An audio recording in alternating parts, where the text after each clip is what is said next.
Satu, dua.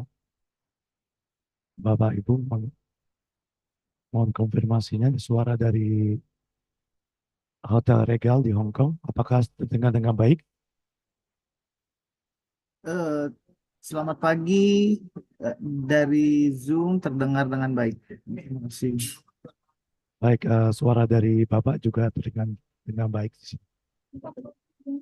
Terima kasih Pak ya. Terima kasih.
Selamat pagi, interpreter.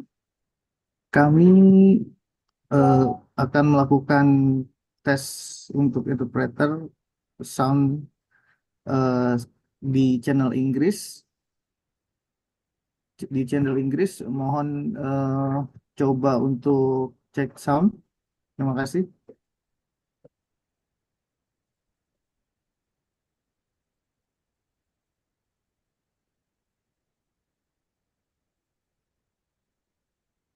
Silakan, Mbak Diana. Belum terdengar suara di channel Inggris.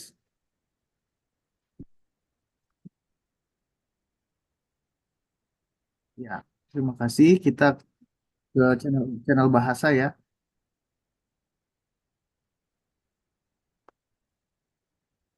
Ya, selamat pagi, channel bahasa. Ya, terima kasih suara suara di channel Inggris dan bahasa sudah terdengar baik. Terima kasih. Kita lanjut untuk approve semua peserta yang ada di lobby. Terima kasih.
Cek 1, 2, 3.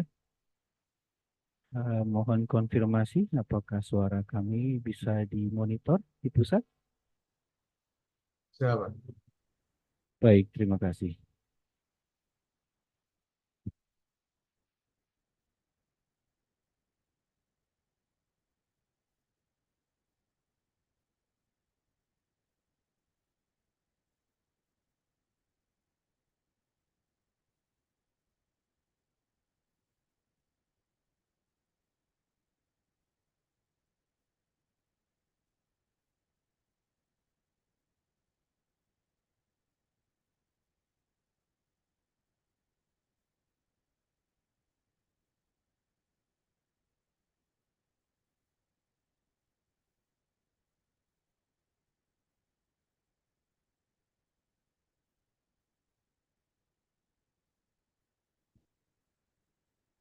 Ladies and gentlemen, good morning. Actually, we are going to commence the conference 9:30, so you still have 5 minutes to go to the restroom or enjoying your breakfast. Thank you.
Ladies and gentlemen, we are still waiting for Secretary General of the Ministry of Health joining us virtually.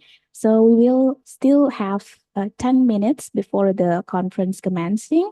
You can still use restroom or enjoying coffee or tea. Thank you.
Ladies and gentlemen, the International Vendor Conference is commencing.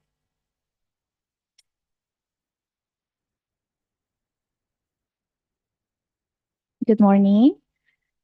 May peace be upon us.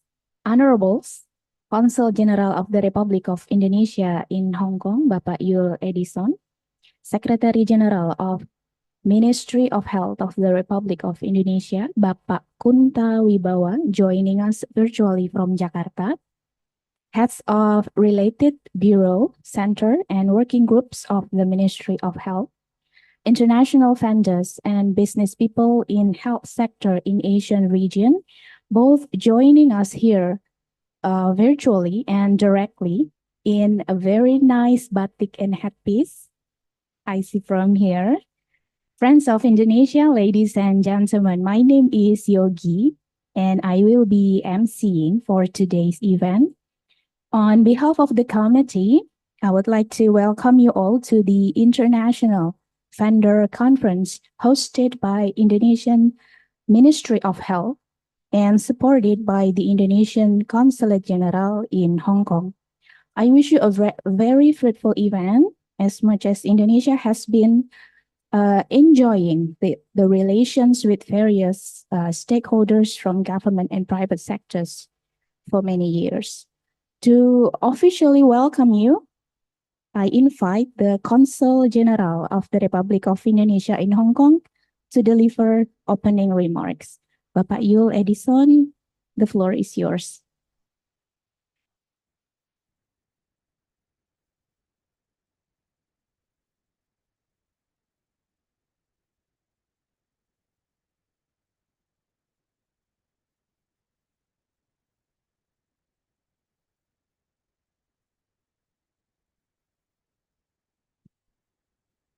Honorables, the Secretary General of the Ministry of Health of Republic of Indonesia, Bapak Kunta Wibawa, members of Indonesian delegations from the Ministry of Health led by Ibu Zulfia Dwi Kurniaini, and also colleagues from World Bank in Indonesia, in Jakarta, the international vendors in health and healthcare sector from various countries participating both offline and virtually, dear guests, participants, ladies and gentlemen.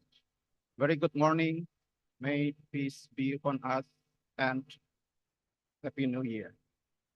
It is an honor for me to welcome you all to the International Vendor Conference as our first vendor conference in 2024 for a project in strengthening Indonesia's health system, and for the Indonesian Consulate General in Hong Kong to be the host to such a distinguished gathering of government and health industry leaders here in Hong Kong. This conference will serve as an opportunity to support a designated project by Indonesia's Health Ministry to support Indonesia in addressing supply side gaps in medical and laboratory equipment in public health facilities nationwide. The project aims to advance health system reform, as well as universal health coverage and primary health care in Indonesia. Through this conference, we hope that by having you with us here, we are exposed for your business in health and healthcare. If your provisions are deemed important and necessary, it is our pleasure to cooperate with you in the project.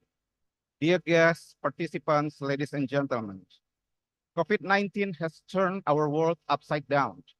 COVID-19 pandemic has taught Indonesia priceless lessons about healthcare system and health facilities Indonesia and health facilities. Indonesia's health system and facilities were not ready, or rather insufficient at the time in responding to the pandemic. This only means that Indonesia is in urgent need of reforming and strengthening its health sector. Your presence is the return response we seek.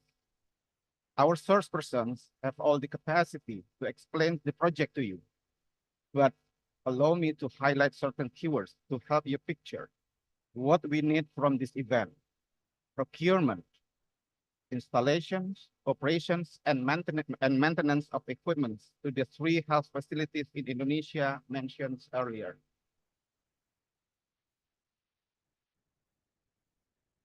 Using this opportunity to meet the Hong Kong vendors directly, we hope to bridge the supply gap in providing perfected health and healthcare system for our citizens back in Indonesia.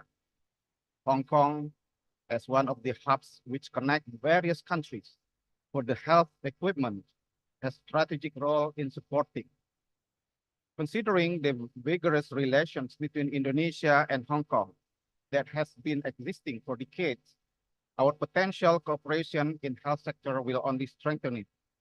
The Indonesian Consulate General in Hong Kong committed to facilitate further initiatives and meetings with objectives that will benefit the two people.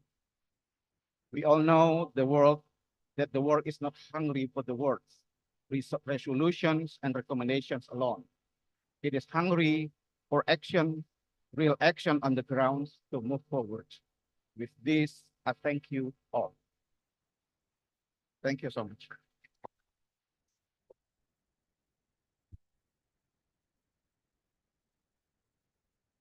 Thank you, Pak Konjen.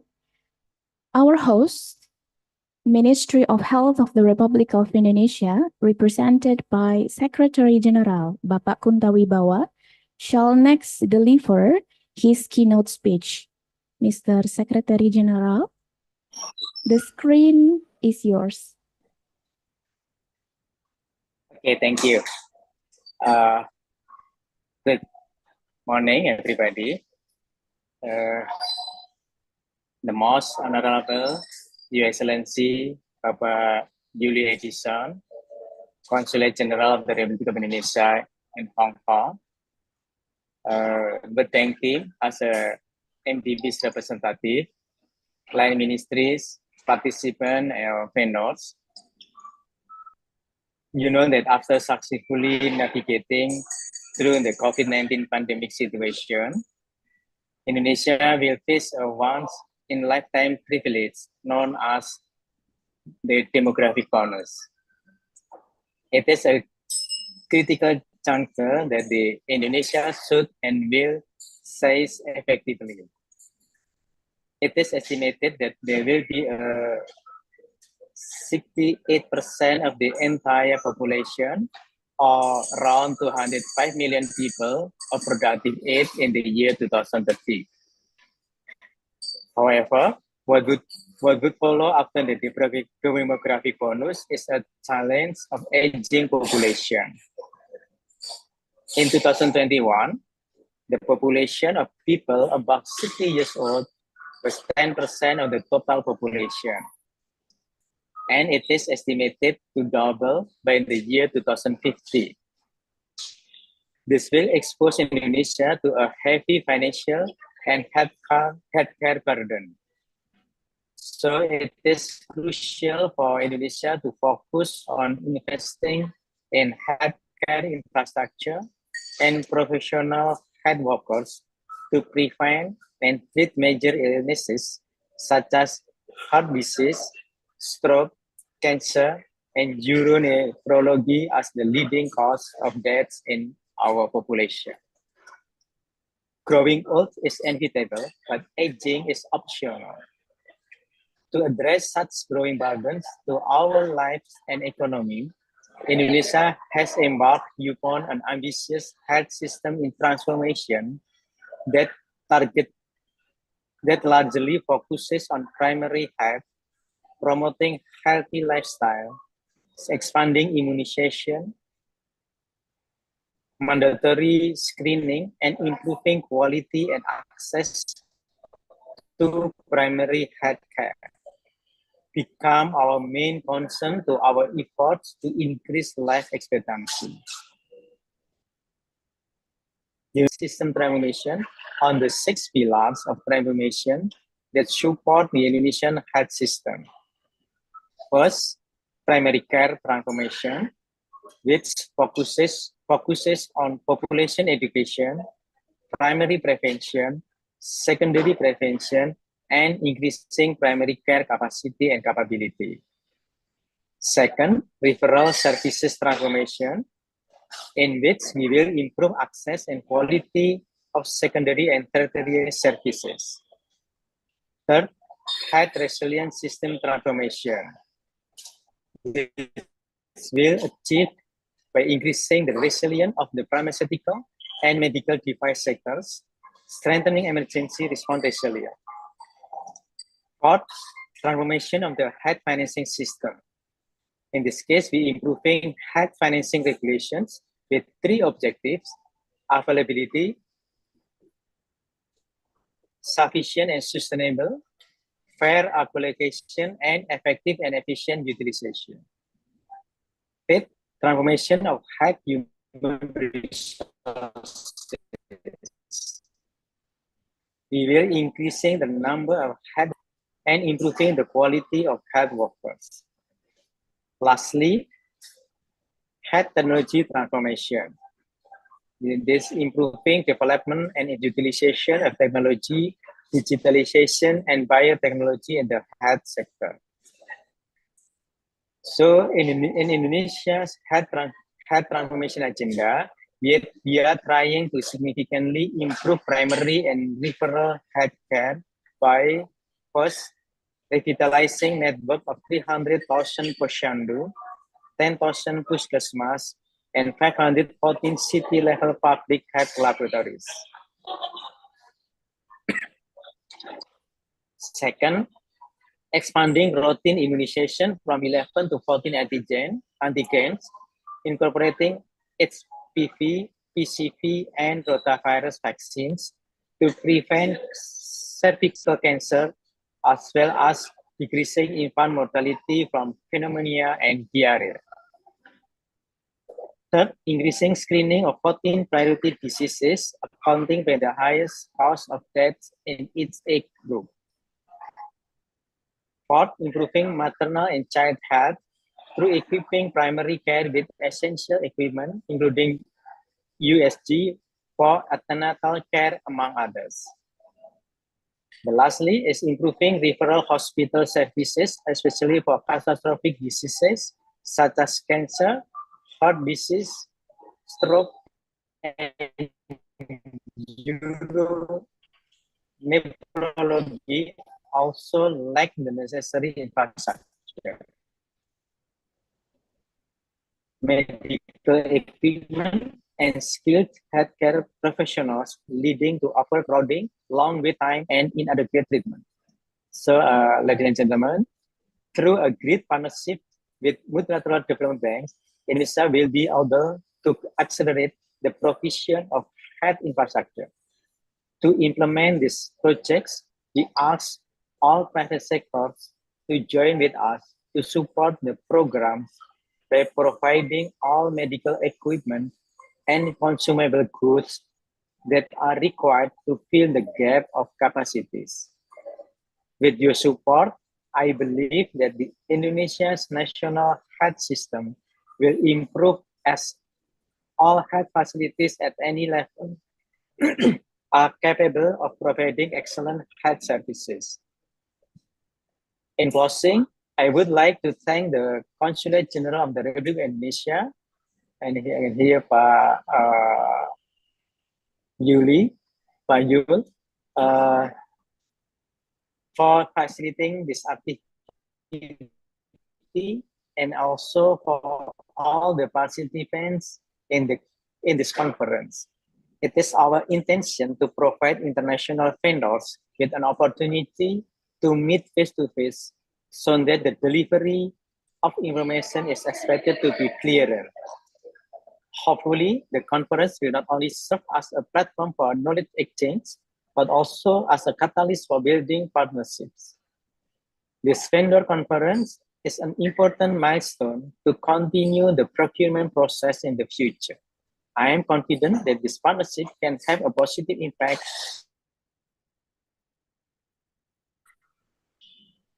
Thank you. Come back to you.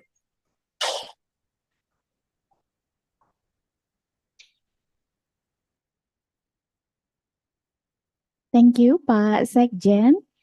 I hope that the speeches from the two keynote speaker will give you a background on what event we will have today. And to make this meeting memorable, we will have an offline photo session. Don't worry, for those who are participating online, you will also be captured from your own seat. So we will take the picture from the stage.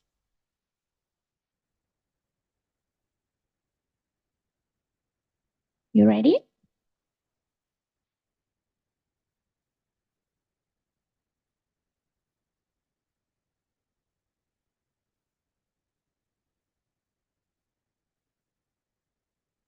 Thank you for the poses and smiles.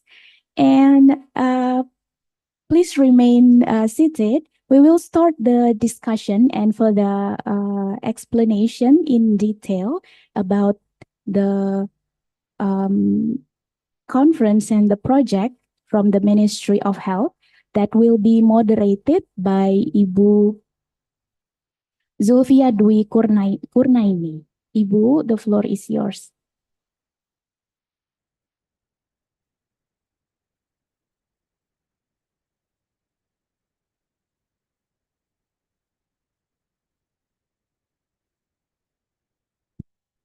Okay, thank you. Very good morning, everyone. So, Honorable Pak Yuls as the Consul General of the Hong Kong and Pak Somil from the World Bank and all the colleagues from the MDBs who are joining from virtually. Good morning. I see Pak Denny as well. I don't know whether Pu Zauzing and others, Pak Dodo from the ADB. So, good morning, everyone. And good morning as well for all the participants that are joined in person. So, thank you for your coming.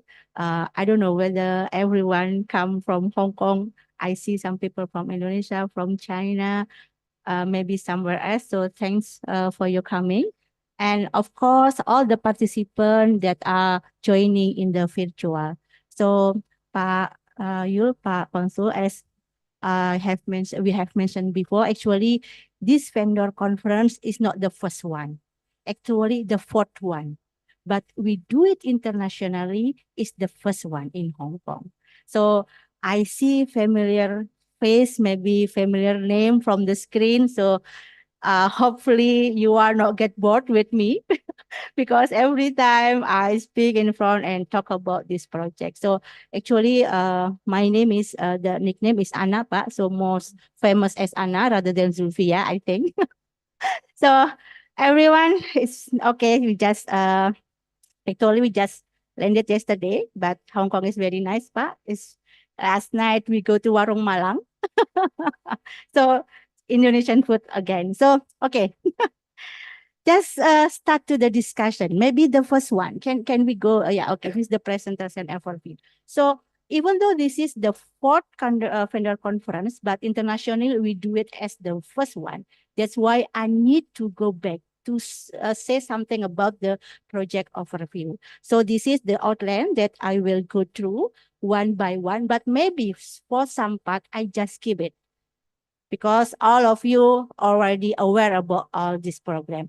So the first one about the project finance scheme. So as we know, the finance scheme is coming from four MDBs. We got the World Bank, IIIB, ADB, and then ISDB.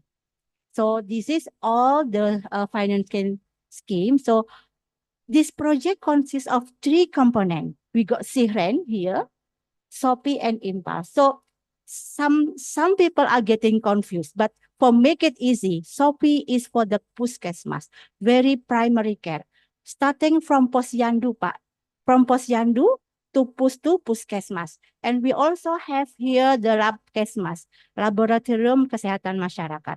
Also, it started from the Puskesmas. We have the tier 1. So for the Labkesmas itself, start from the very low level of government, Puskesmas, up to the national one. So it's very complete package for the primary care facilities. So it's talk about the primary care. So for the SOPI, for the SIHREN, it goes to the referral hospital. Not only hospital owned by government, owned by the central government, but also for the local government. So we talk about more than 600 600, yeah, more than 600 hospital.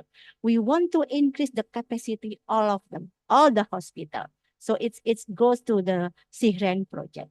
So IMPAS for the laboratorium, the one for the laboratorium one. So all these three components is financed by 4 MDPs. This is the scheme. So I will not explain one by one, but when it comes to the payment, the project will be funding by of each component. So this is for the financing one. So the next one, the key objective of the event. Actually, Pak Sekjen, Pak Yul already explained what's the main objective of this event. And I already mentioned many times that this is an opportunity for us to get some engagement with the supplier, to share the information, to get some feedback. And this is very important to for us, especially for the MOAs, so we can do the procurement process in very transparent way, in very good way. I mean, everyone can get the access. No limited to any parties or any company. Everyone can get access freely. So this is one of the objective of the event. And another thing is we want to know the market capacity itself. We want to analyze the market. So by knowing what is the market capabilities, we will set up the packaging based on the market analysis. So this is the key objective one. So this is, of course, when we talk about what market that can be analyzed, all the market, both of the high technology or medium or low technology, because all of the three components need the equipment starting from low equipment up to the high technology equipment. So all the equipment are needed by the Indonesian government to do this one, to do this project. So this is, can we go the next slide? Yes, this is the one that we call it as the referral hospital. So I think almost 600. And here, Pak, we got more than 10,000 puskesmas that we want to increase their capacity. And when we talk about Posyandu Kader, more than 300,000. So all of them will be equipped with the facilities of the medical equipment. And for the public health laboratory, this is come from the tier 1 for the very low level from the puskesmas up to the national one. Next slide, please. So this is the market sounding. We have conducted 3 market sounding and FGD the last time, and so many FGD as well. And this is the first one for the international. So the intention is to get closing to the international vendor that maybe for the last or previous vendor conference cannot attend in person. So this is the chance to international vendor to face to talk with us, so we can get more detailed information and of course more feedback from all of the international vendors. But we also invited national vendors as well. So this is not only for international, but also for national one, because we open the invitation as is, so everyone can just join it. So can we go the next, sorry. We also have a dedicated link for the website that we put all the question and answer in there.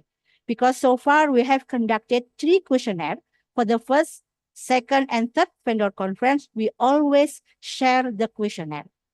And all questionnaire, all the result is published as well. So this is part of our effort to get some feedback from the supplier. So you can just click the link and get the access by free. I mean, everyone can just access that.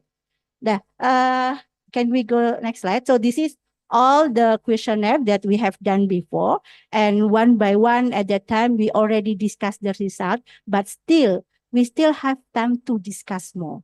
We still have time to get feedback, or even like for the supplier, you still can give us any feedback.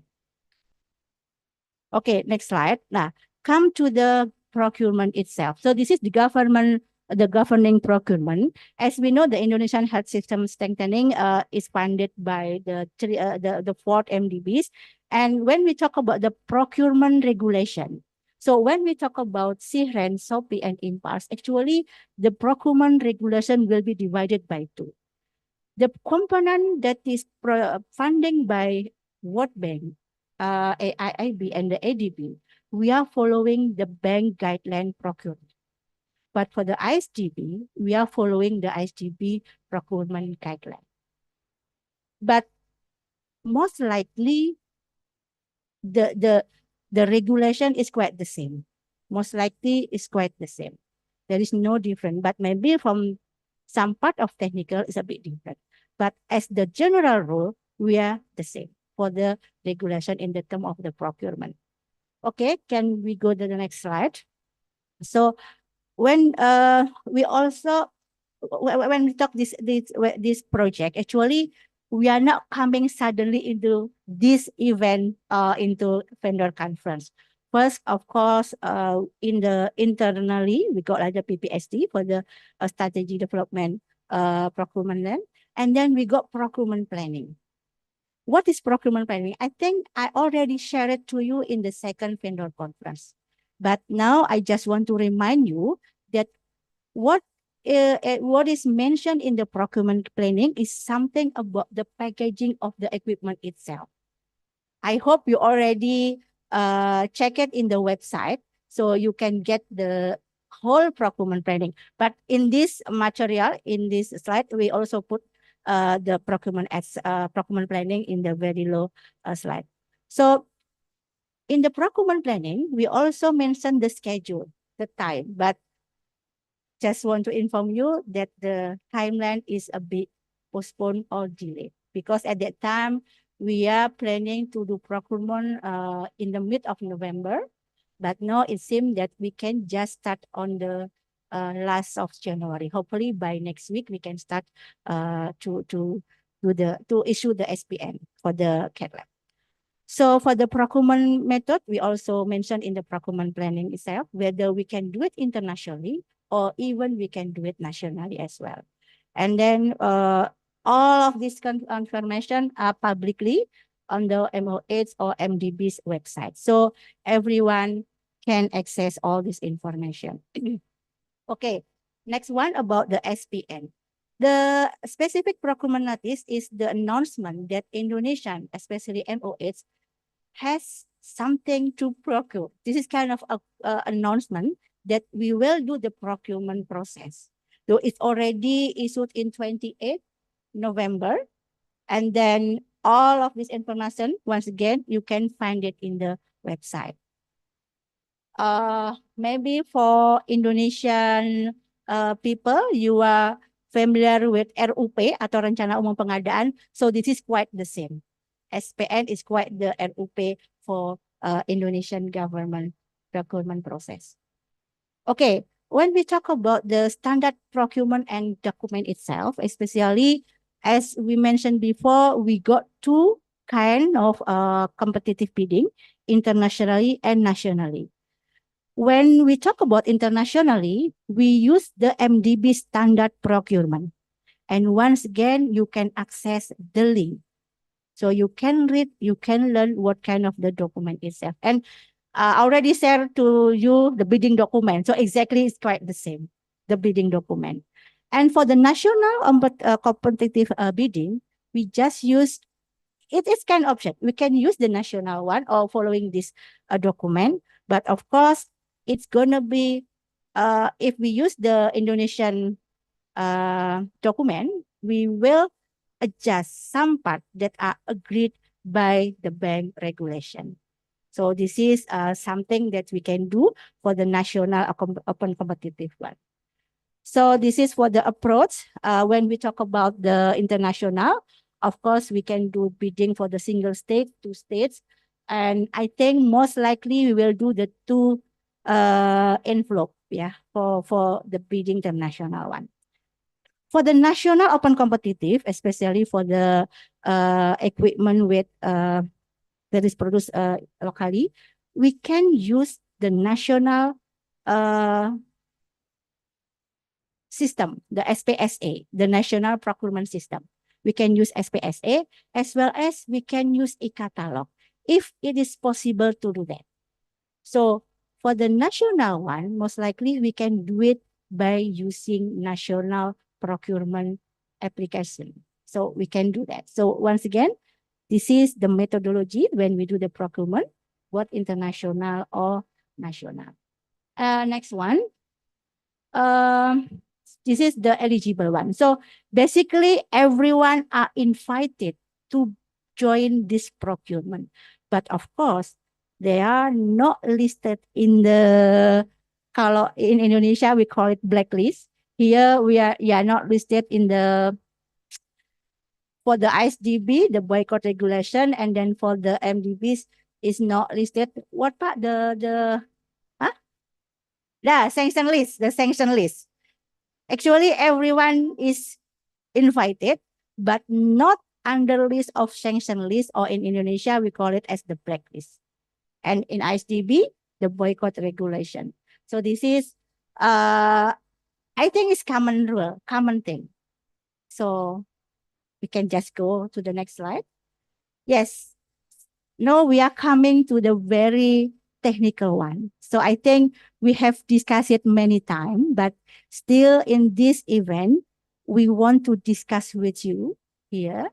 And of course, for the participants who are joining virtually, you still have some opportunity as well to discuss with us. So when we talk about the key evaluation and qualification criteria, actually there are some issues that so far we have discussed, but still haven't got, maybe we need to get more discussion in detail, because there is still some disagree, some agree. Okay, the first one about the financial capacity. As we know that this project, this program involving the huge of money, the huge of equipment. So this is not small thing. We need company, we need supplier that have enough capacity, not only in terms of experience, but also in terms of modality or capital. But actually, when we talk the finance capacity, this is something about the experience.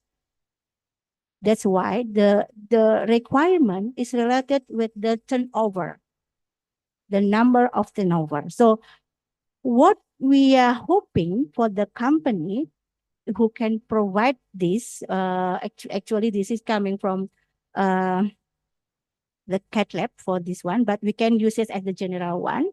So we are hoping that the company can provide experience which have the average annual turnover 2 times from the cost estimate from each contract. And it's gonna be 3 years on average. So for the last 3 years, maybe you can, maybe you have up and down turnover, but you can just cumulative it and then make it on average. So on average, 2 times the cost of the contract itself. So this is the turnover. Once again, this is still open to be discussed. So if you have another proposal, I always mention that one. If you have another proposal, please submit us whether this one is reasonable or not. But so far, we haven't got any proposal, but only question. So I think if you still have some proposal on that, please give us the feedback. You can give us the feedback today by directly here, or even like the virtual, or even you can give us feedback in the link.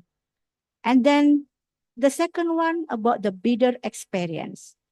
Actually, we expect that the company, the supplier, have the experience to provide the similar goods for the within the last 7 years, with the minimum number for each lot that's quite different. So the experience for the last 7 years, within 7 years, this is something that usually got misunderstood. So not for the whole 7 years, but within 7 years. Maybe for the the first year, the second year, or the last year is okay within 7 years. So you don't have to stay for the 7 years. So even like the new company just established 2 years ago, you still have this opportunity to bid as far as you meet the requirement in terms of the experience itself with the minimum quantity. And then we also divided whether you are manufacturer or whether you are distributor. So this is, I believe that all of you already read the bidding document of the CAT Lab, so you know exactly what I'm talking about in this year. And for the manufacturer, for the last within 4 years. Okay, this is next one. The important for the provision evaluation. This is something that once again, we need to discuss more and more and more. I know that everyone, maybe someone who are joined in the vendor conference, maybe you are get, why we talk about this one? But still, we have to, to confirm many times before we launch the procurement itself. So this is something that we call it as the hot issue about the weight between technical and financial evaluation. So this is something that what we propose in our bidding document. So we will use the rated criteria, and the evaluation will be divided into technical specification, and then the second envelope will be the financial evaluation. So the weight will be different one to another equipment, really depend on the type of equipment itself. So once again, I repeat, for the weight average or weight criteria, it's going to be different between one to another equipment. Okay, last time we talked about CAT Lab. So the weight for the CAT Lab for the technical is 30%. For the financial is 70%. But when we talk about equipment, the others may be quite different. So this is the methodology that we want to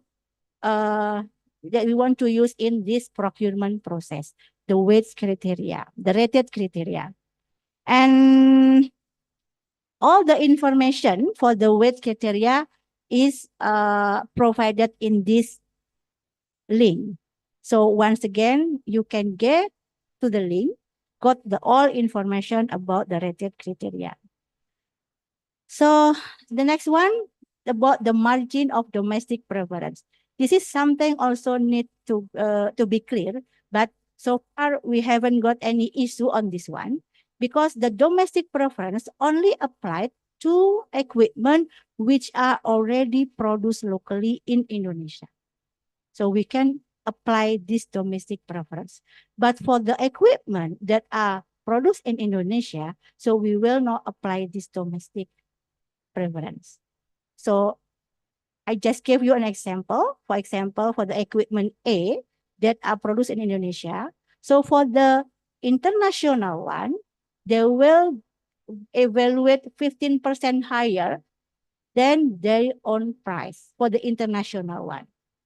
For the domestic, of course, the same as they propose. So that's why we call it as the domestic preference, but only applied for equipment that are already produced in locally Indonesia. So once again, you can see all this later on in the procurement planning packaging. So this is the process itself for the procurement. Of course, we will have the pre-bid meeting. So once we issue the SPN, and then you got time to bid, to submit your bid. And then after that, we still have pre-bid meeting. This pre-bid meeting is an opportunity, the latest opportunity to have discussion, to have negotiation about the requirement. Once pre-bid is closed, so everything is just closed. There is no negotiation more about the requirement. That's why the pre-bid meeting is very crucial for us, so we can clarify everything in that. And of course, this is only the timeline. You can just go by yourself here. The timeline that we also will provide you later on, very detailed when we after we launch the SPN. Okay, the next one. This is next one. Okay, the procurement itself, the objective and principles. Of course, this is only the something that we got from the questionnaire as well. That about the timeline completion, it's going to be limited for each step. But once again, we will give you very detailed information after we launch the SPN. And then for the timeline, I can just mention that hopefully we can start it by next week or latest of January. But for the CAT lab, the one that we have talked about more than 2 months, I think, for the CAT lab, for the bidding document and technical specification. So hopefully by this international vendor meeting, that is the series of 6 vendor conference, we will get final input. And then after this, we can go back to Indonesia and then finalize the bidding document and then just go launch for the CAT lab. So basically, hopefully we can start it in the January. As we already said to you as well about the procurement packaging, we also divide it into some lot. If the lot is very huge number, or maybe we just want to make it easier to make it one group for the similar equipment. So there's going to be divided into lot by lot. We can see later on in the last slide, but I will not explain one by one, but we can see just go on it. And every lot will be awarded for one winner for every lot. Maybe we can discuss later when we talk about the procurement planning. And can we go? Okay, this is the result of the questionnaire. About 70%. Can we go back? This is we'll go back. Yes. For the first vendor conference, at the time we offer for the price, for the flat price, because this project will run for 4 or 5 years. And then for the project that run for the 4 years, for example, we will use the flat pricing. This one especially for Sihren. We talk about Sihren because Sihren is very high technology equipment that need O&M and 5 years warranty. That's why we will put the flat price for that one. Can we go to the next slide? And this is some detail one I already mentioned before. And what we put in our first questionnaire, and we already get the feedback, most likely are accepted. But of course, we still have chance to discuss when you think it's not accepted. Can we go to the next one? I will talk about the weighting. I think I talked about this one before. Okay, can we go to the joint venture? This is something that also hot issue for the last 2 vendor conference. So this is not compulsory to do the joint venture. But if you think you have no fully experience, you have no fully turnover or any requirement by yourself, you can just join with another company. But this is not compulsory. And we have talked about this one. And to become a joint venture, you don't have to come up with a new entity. But of course, between you and your partner, you have your own agreement. But the standard minimum that we don't want to that the joint venture or any member joint venture just free rider, we put the minimum requirement of this AAATO.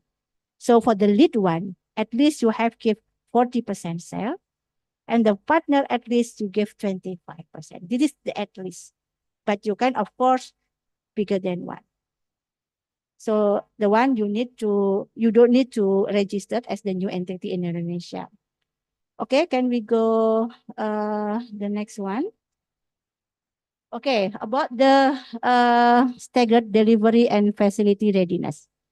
Okay, so as we mentioned before, that this project is aimed to fulfill the capacity for the health facilities for upcoming 5 years. For upcoming 5 years. It means we need to deliver equipment staggering. So year by year. For example, once again, when we talk about Sihren, most likely Sihren equipment is the high technology, the high-tech one. So for the Sihren, the project will be last for 4 years. That's why the delivery is scheduled for 4 years. Within every year, you will be demanded to deliver some specific number to some specific hospital.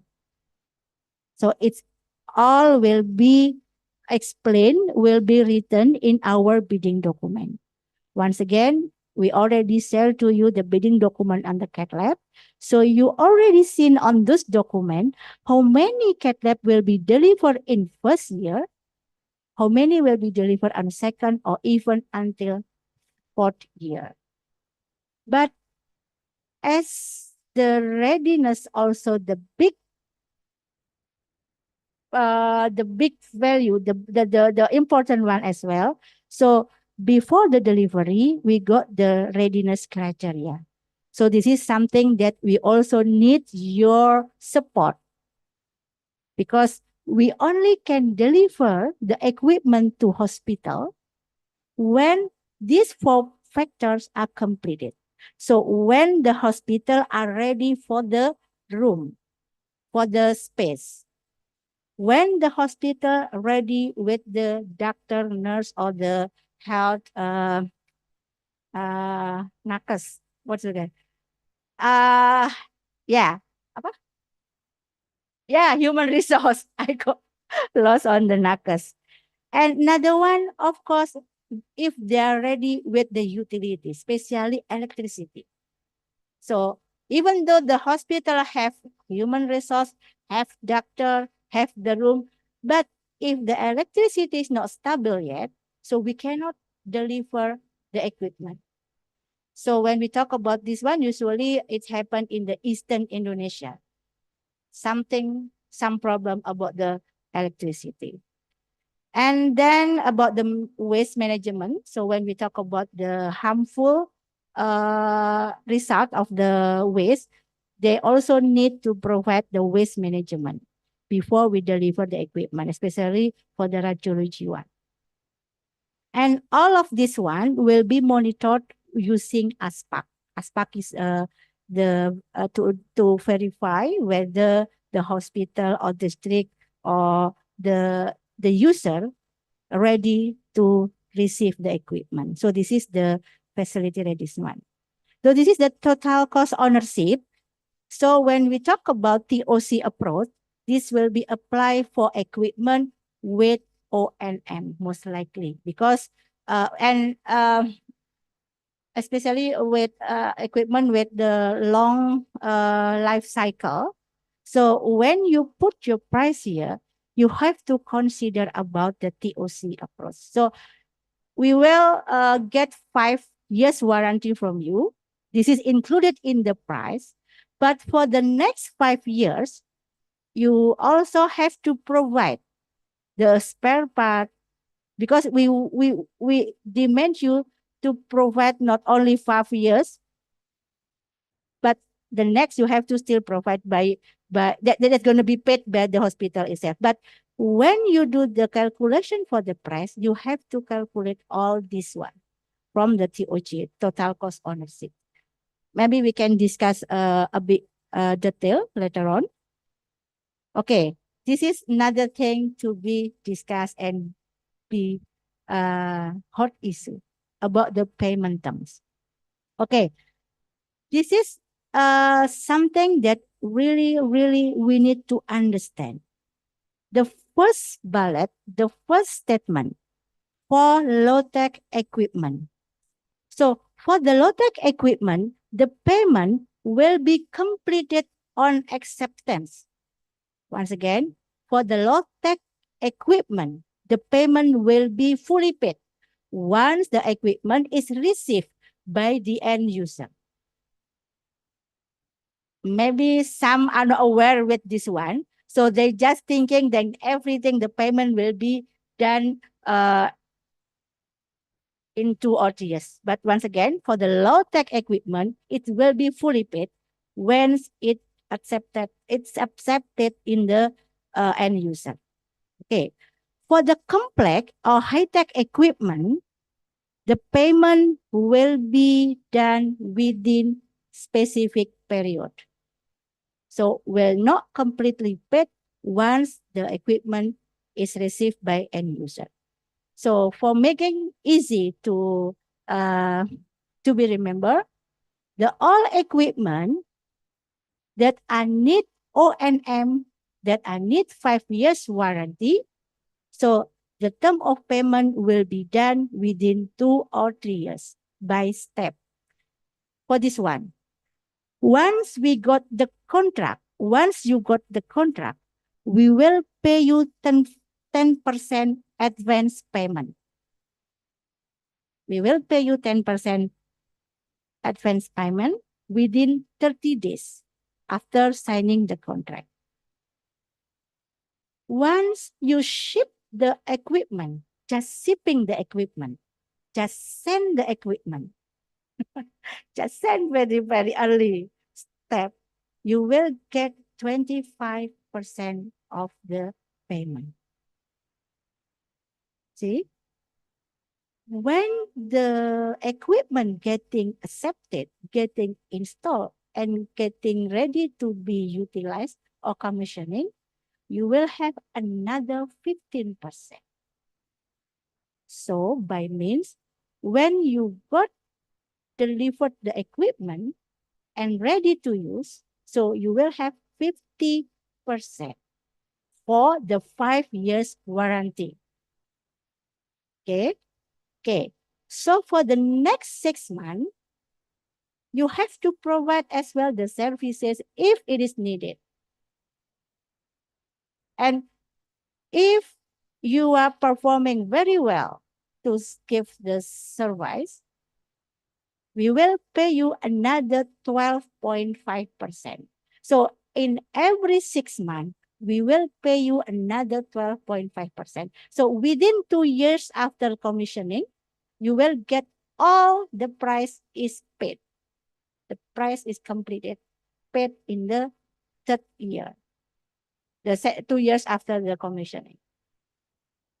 So hopefully it will help the cash flow of you, because once again, you still have another obligation to provide warranty for the next 3 years.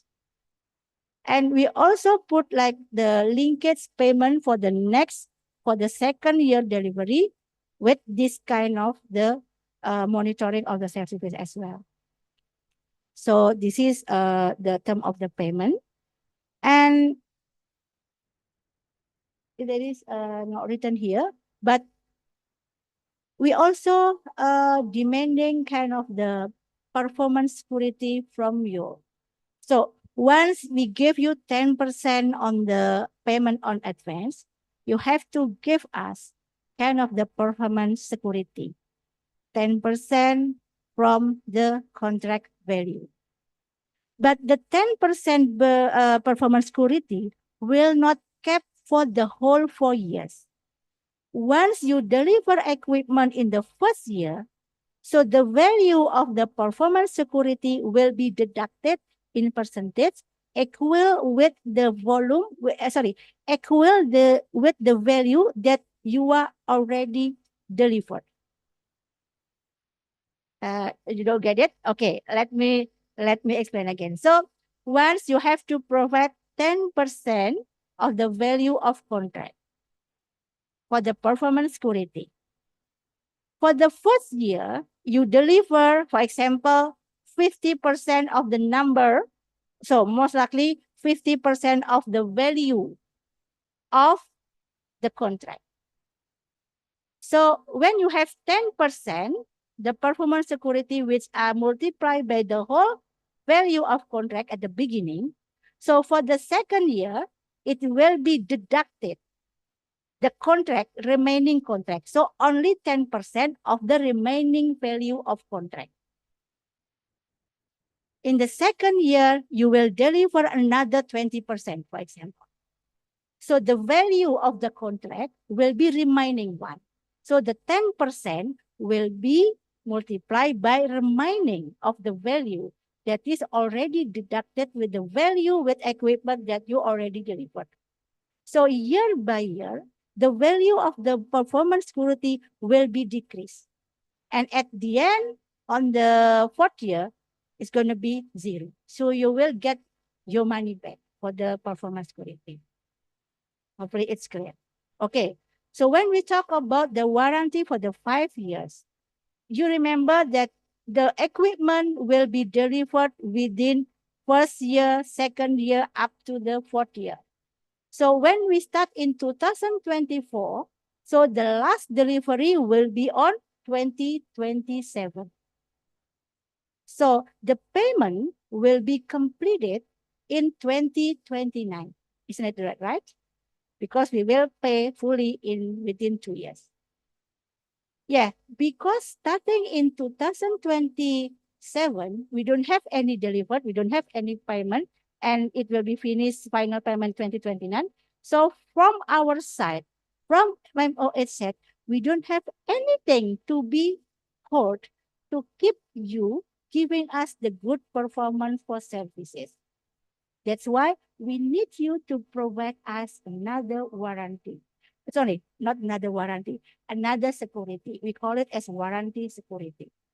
So at the end of 2029, we will ask you to provide kind of the warranty security 5%. Bapak, terima kasih banyak Bapak. Terima kasih banyak. Yeah. Okay.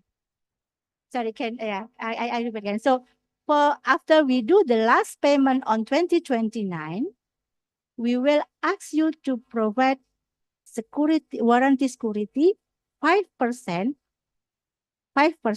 of the remaining contract value, because you have to provide us another 3 years for warranty. And from our side, from the MOH side, we don't have anything to be hold to get a kind of not punishment, but maybe if you got something wrong, I cannot catch after you because nothing to be hold. That's why we need you to provide another 5% for the warranty, but from the remaining value, the contract value. So I think we can discuss it later as well. So can we go back? So this is kind of the combination between MOH as the purchaser and supplier. So we can have something to be hold each other. Okay, so this is I already mentioned before about the staging delivery, then designed to fulfill the equipment. And as you know, all the equipment will be delivered across Indonesia, even for the remote area as well. So you have to aware for that, because for the delivery, we need to deliver equipment up to end user. This is something to think about as well when you do the pricing calculation, because that's one we want to promote the health sector in every level. Okay, can we go to the next step? Okay, this is okay, the warranty. I already mentioned the one before, the performance security, and then no, can we go back? The warranty to fulfill the warranty 20%, and at the time of final payment, I already explained just now. Okay, can we go there? Next slide. This is for the liquid damage. So kind of penalty. If you delay in delivery, we will give some penalty, a meal per day, and the maximum is 10%. The capping only at 10%. On the other hand, when government delay the payment, we also have to pay interest rate for you. So vice versa, we also get penalties if we pay you delay or postpone the payment. And the penalty for the O&M, it's also written in the bidding document. So if any delay on the repairment, so you will get penalty 0.1 and the maximum about 20% of the contract value. This is something that I said before will be deducted from your next payment from us. So it's going to be linked with this one. Okay, can we go next one? This is about the technical assistant. Of course, this is very huge program, big program. The MOH have the MOH gets some support, of course, from the MDBs, and for our safety, for our assurance, of course, we also have the probity assurance. So internally, we will have BPKP, or we call it as the State Development Audit Agency. When we started the procurement, they will accompanying us. And we also have external probity assurance provider from EY. So all the activities are being supervised by this body. Okay. We are coming to the equipment list. Maybe it's time for me to hand it over to Mas Faisal from the Youngest. He will explain about the equipment list for the Sihren project. Hand it over to you, Mas Faisal. Thank you, Bu Ana. Ladies and gentlemen, my name is Faisal from the Directorate General Health Services, Ministry of Health. So based on the aim to the project is fulfilling the gap for the health services, especially in the hospitals for the Sihren project. So this project is to fulfill the medical equipment for the equipment in the hospital for the cancer, cardiovascular, neurology, and uronephrology, also mother and health services. So this list of the equipment is based on our mapping for the needs in the hospital.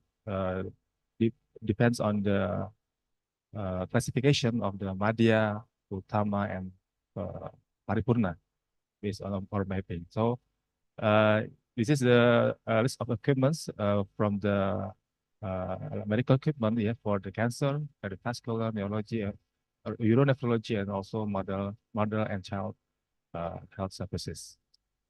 So you can see in the link for what the needs of the equipment for our Sihren project. Maybe it's all for that. We will not read it one by one. Maybe we can just go through this all the list.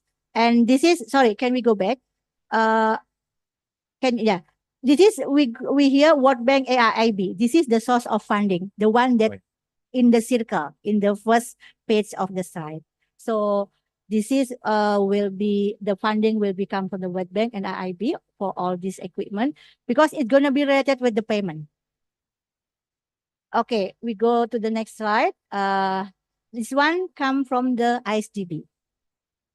And so far we are still make the final packaging for this one, and we will explain in detail later in another event as well for the city for the oncology one. Okay, we go to the next step. This one, Nichu Pichu.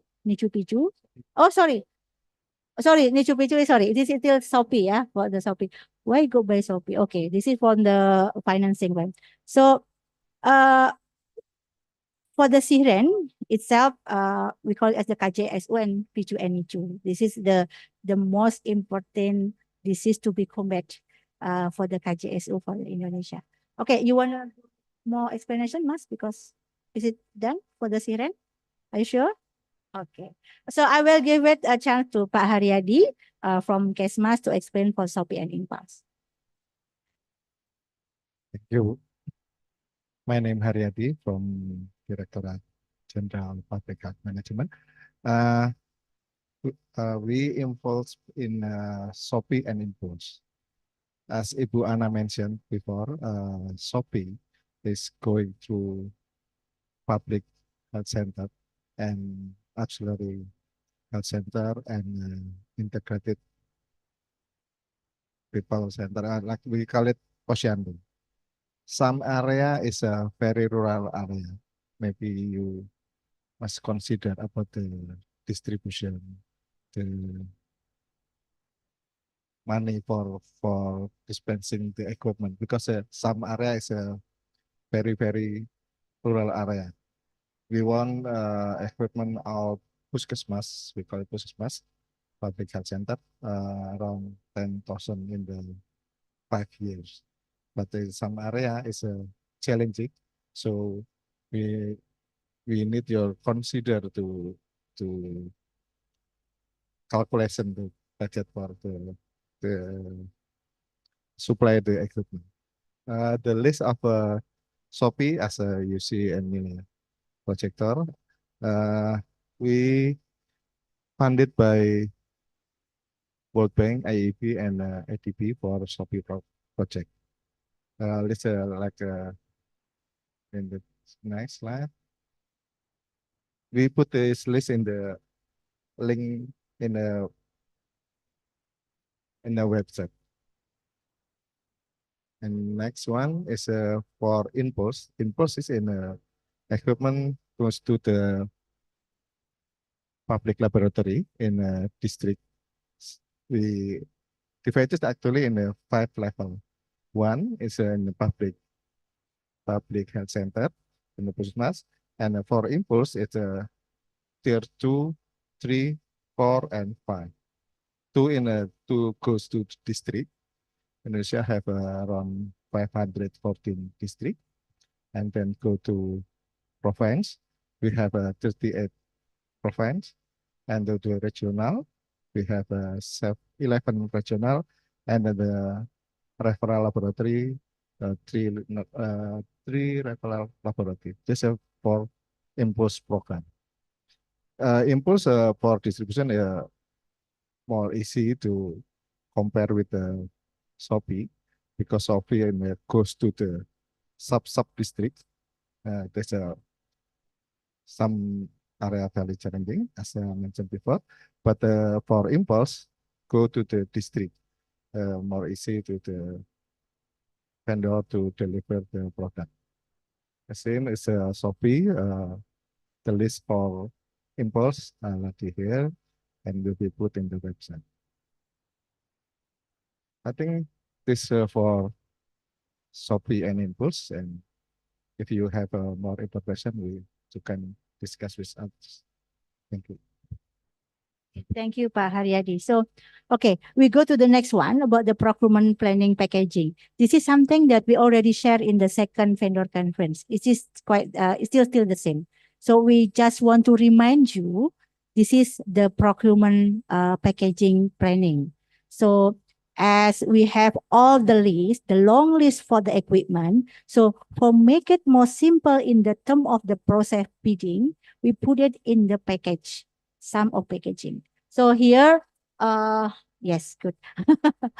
Okay, this is for the Sihren. The component number 2 is Sihren.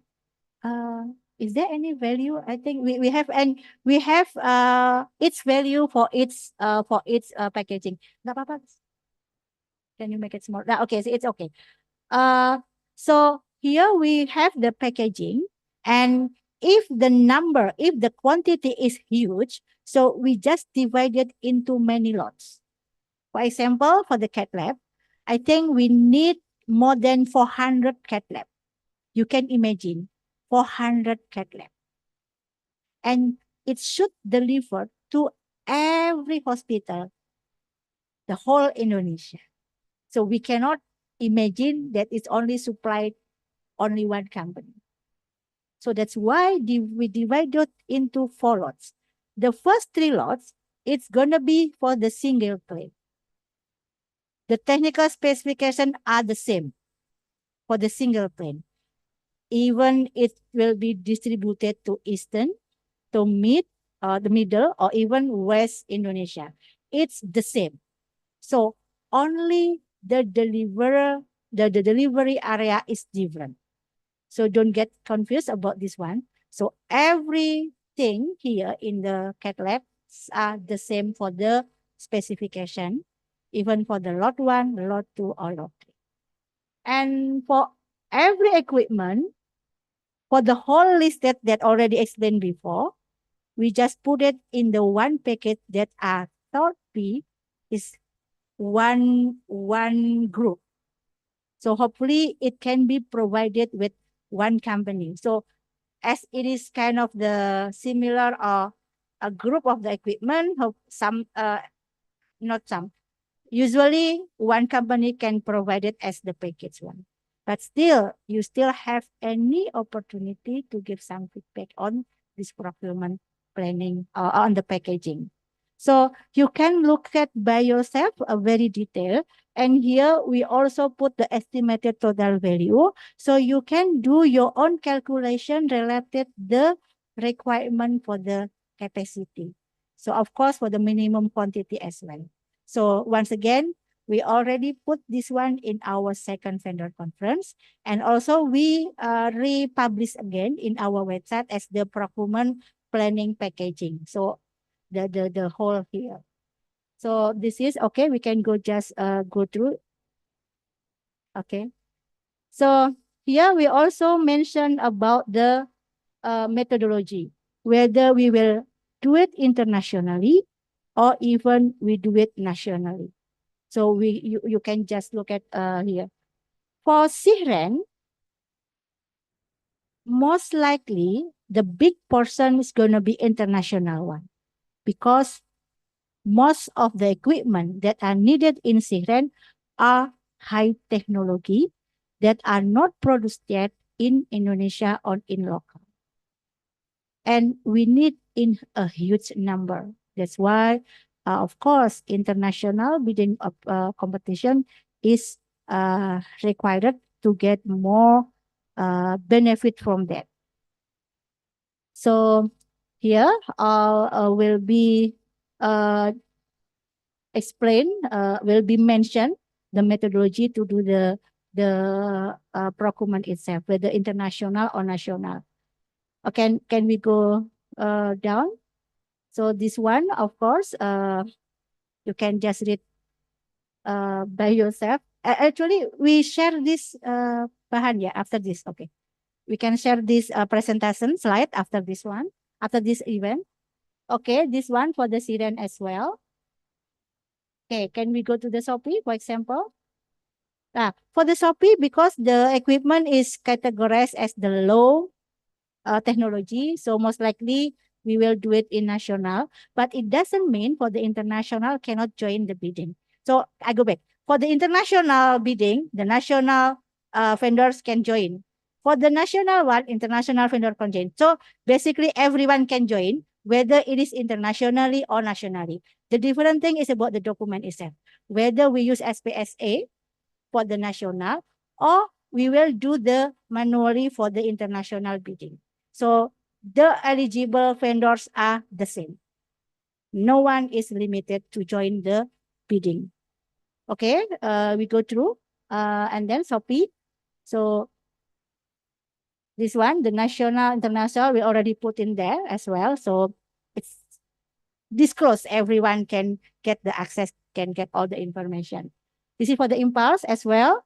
We already put some, we already do some grouping for the equipment. And then the number of equipment type is huge, yeah. It's many for the Shopee and Impulse. I think more than 200, yeah, Pak, yeah. Yeah, more than 200. So that's why this is something that we have to think about the packaging itself and how to deliver it later. So something that, of course, once we will issue the technical specification for Shopee Impulse, of course, we need your feedback for Shopee and Impulse, because that's going to be delivered up to end user for the Shopee Impulse. End user mean up to village level. Okay, go to the next slide. This is all. So once again, this is all the procurement planning that we prepare for the next 18 months. For the next 18 months. And this is kind of living document. I think we can do some changes. We can do adjust it when we think we need to do some adjustment for that. So please feel free to give us any feedback. And I think this is the last presentation from us. So once again, in this event, we hope you can give us any feedback, any what you call it, comment, or even like we try to upload all the question, the last question. After this event, we will upload the question. Can we upload it now? Some of the question, Pak Budi? Yeah, we can upload it now.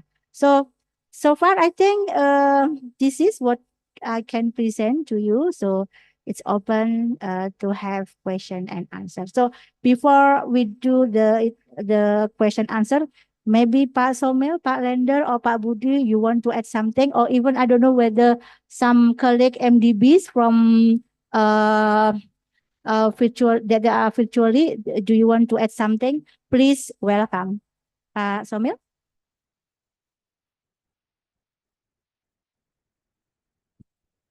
Thank you very much, Buana, and a big welcome to all the colleagues who have joined us, including senior officials from the Ministry of Health and all our participating vendors. Very much happy to have been able to participate here, and we hope that this series of vendor conferences is providing the required information that is needed, and we also are looking forward to learning from these interactions. So I think the time is really to hear from the colleagues whom we have had the MOH bring together. And so without taking much more time, on behalf of all the MDB partners, we are very pleased to be partnering with the MOH in this very large endeavor, and are very happy to see the large scale and proactivity with which the Indonesian Ministry of Health is undertaking this process, and look forward to the discussions in the meeting. So thank you very much, Buana. Pass it on back to you. Okay. Thank you, Pak Somil. Pak Lender or Pak Budi, no? From AIIB, Pak Denny or Bu Zauzing from ADB, if there are coming from. Okay. Otherwise, we can just start the discussion. Okay, please feel free to come up with question. Mas Faisal, do you want to be the moderator?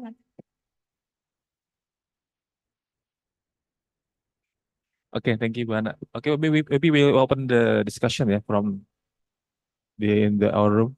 Yeah, maybe first question. Okay, good morning. Assalamualaikum. My name is Conan Cheng. I'm from Mindry. So thank you very much for the information presented here. I think it's already clarified most of our questions. I have some remaining doubts and questions after the presentation from Ibu Ana. Yeah, thank you. First is regarding this national open competitive tender. Mentioned about it's possibly will be conducted through e-catalog, right? And so if it's conducted through e-catalog, is there any requirement for the AKD or TKDN threshold? Thanks.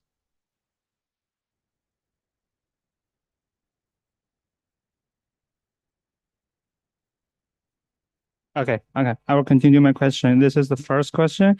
And the second is regarding the financial capacity qualifications for the bidders. So it's this financial capacity requirements is only for bidders or can be for the supplier, I mean, for the principal behind.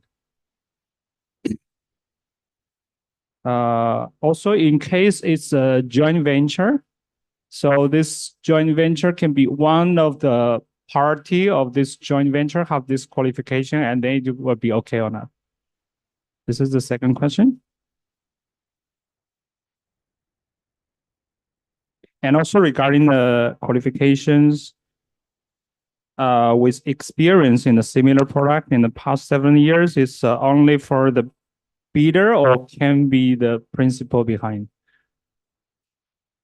Okay, that's all. Uh, 4 questions already. I have more questions actually. Okay. Okay, let me try to Okay. answer because Yeah. on Manoj you already have I got I am afraid that I forgot or cannot read my own writing. So for the national one, especially when we see the number or the volume, most likely we will do it open bidding. Yeah, open bidding. So still bidding the bidding, not by catalog. But if the number is very small one, maybe we can use the e-catalog. So it's just possibility. We will see what can be done in the national open competitive bidding. But when we see the packaging, you can see the number. Actually, we are limited on the number. So in case we are doing in e-catalog, of course, basically in our current e-catalog, we already take down the all imported goods, the all imported equipment, which are already fully by domestic product when we use the e-catalog. So that's I didn't say about TKDN, but basically when we do by the e-catalog, all the imported goods are already taken down when we have the local products that are fully can fully meet our demand. But once again, maybe we need to see the all the packaging, but most likely I don't think we will do by e-catalog. I don't think, but we will see later. So we can discuss later about this one, but most likely we just for the open national bidding, we can follow our regulation as agreed. This is the key point, as agreed by the MDBs. That's true, Pak Somil. We can use the national Pak, as agreed by the MDBs. Okay, Pak Somil, you want to add? Mike.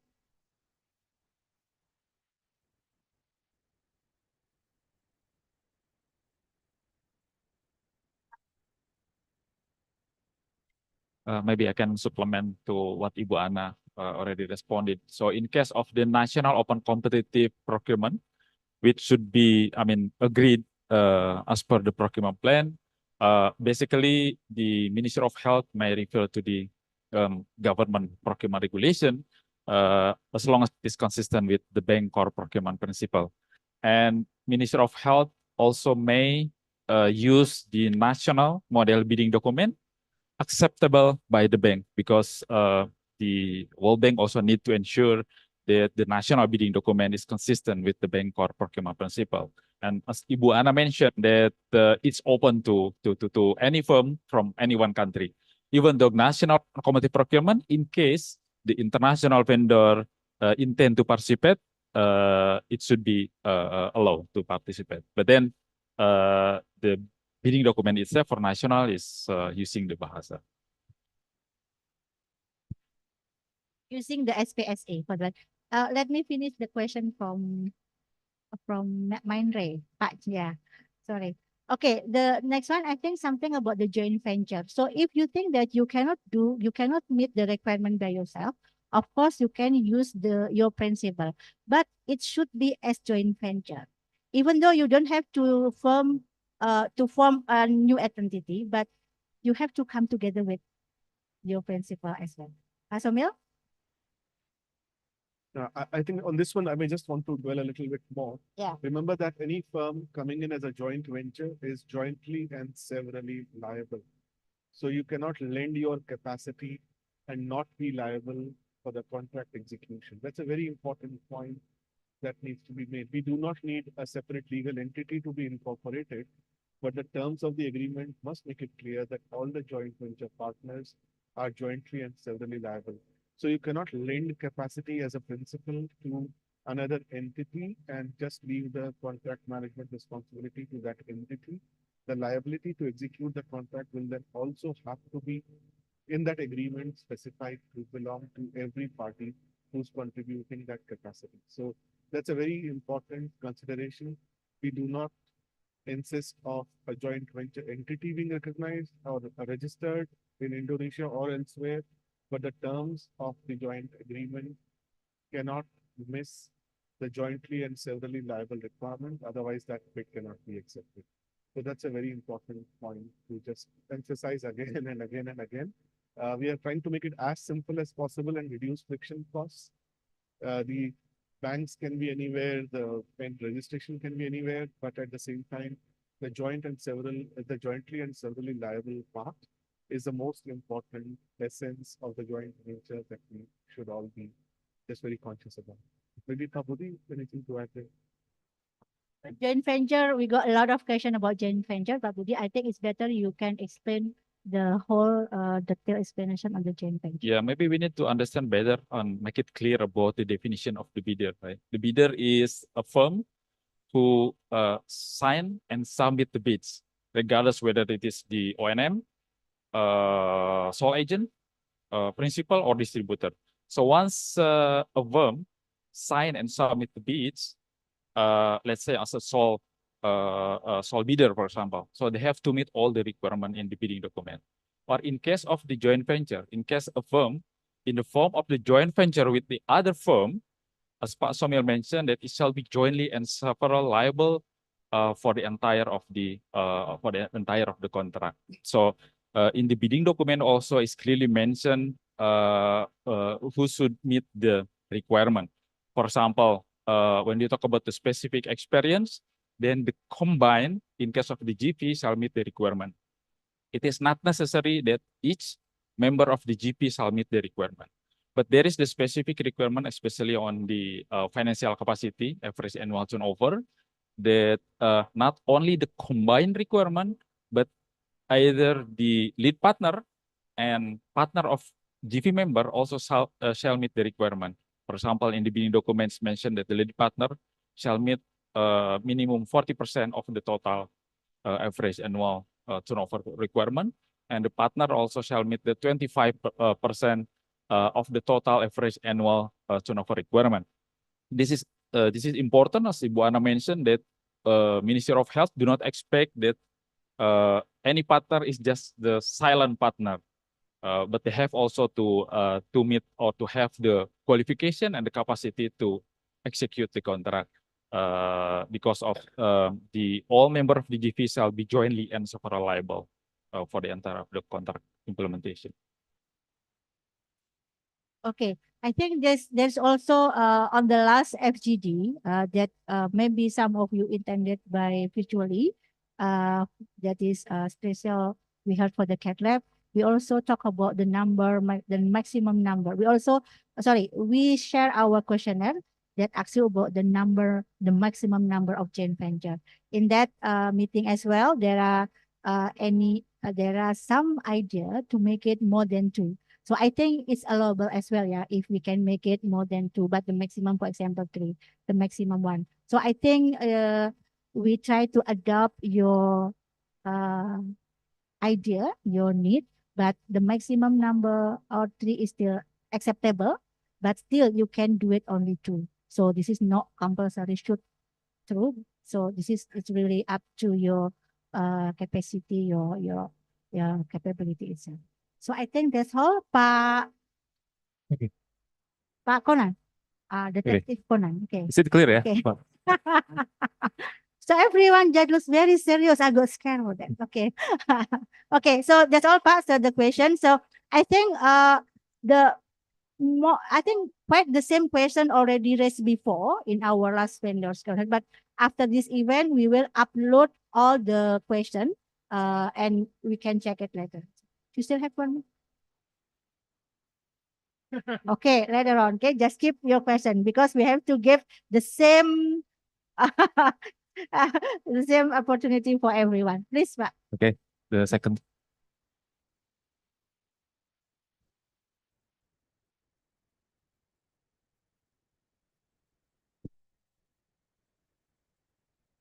Hello. Hi, everyone. Sam here from Varian. So I've got a questions about Shiran project. So I know the details will be shared in the event in next event, right? As I heard about the ISDB one. But I'm more interested in understanding about when do we know about this, especially in terms of the timeline of the tendering process. Just now, I saw that there will be around something like 15 days for us to get back to the questions or ask any questions during the tendering process, right? But I'm more interested in understanding exactly when the tender will start and how long the tendering process will last for, so that, you know, we can, as a vendor, we can prepare ourselves in terms of whatever resources, delivery, things like that. Yeah. Yes, I will share to you our material from the first vendor conference. Maybe we can just look at the step, but not the date, because it's very rigid. I cannot remember one by one, but I will back to you right now. I will get to find the file yang dari vendor conference satu, yang timeline. So basically, the time required to do the bidding process about 3 months. Yeah, if I'm not mistaken, yeah, Pak Budi, yeah, about 3 months. So as I said before, hopefully we can do the process for the CAT lab the end of January, or I don't know, is it 29 or something like that. So just wait. So after that, we will have about 30 days business days to submit your bid. But after that, we got pre-bid meeting to have some question. But for detail, I will show you the step by step. Yeah, Step by step. to be specific, Yes, I am yes, very sure. interested in Yeah. understanding the timeline for yeah. linear accelerator. Yeah, sure. Pak Budi, I think we will show you, but just look at the duration, but not the date. I will show you soon, ya. Please handle, saya mau ngasih.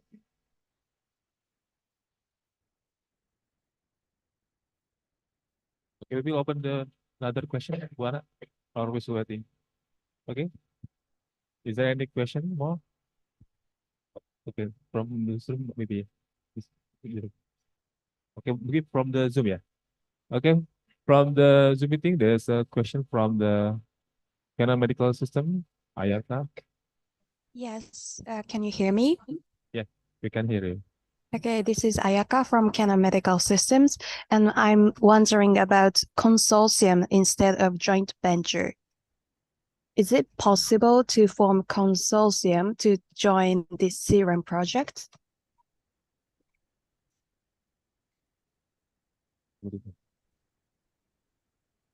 Yeah, I think the key important is whether the consortium also mentioned clearly in the consortium agreement that all members of the consortium shall be jointly and separately liable. If that is the case, then we can have the same understanding that consortium is similar to joint venture. But it is need make it clearly that all members of the consortium shall be jointly and separately liable for the execution of the contract implementation. Okay, thank you so much. Okay, another question from Zoom meeting, from Zoom session? No.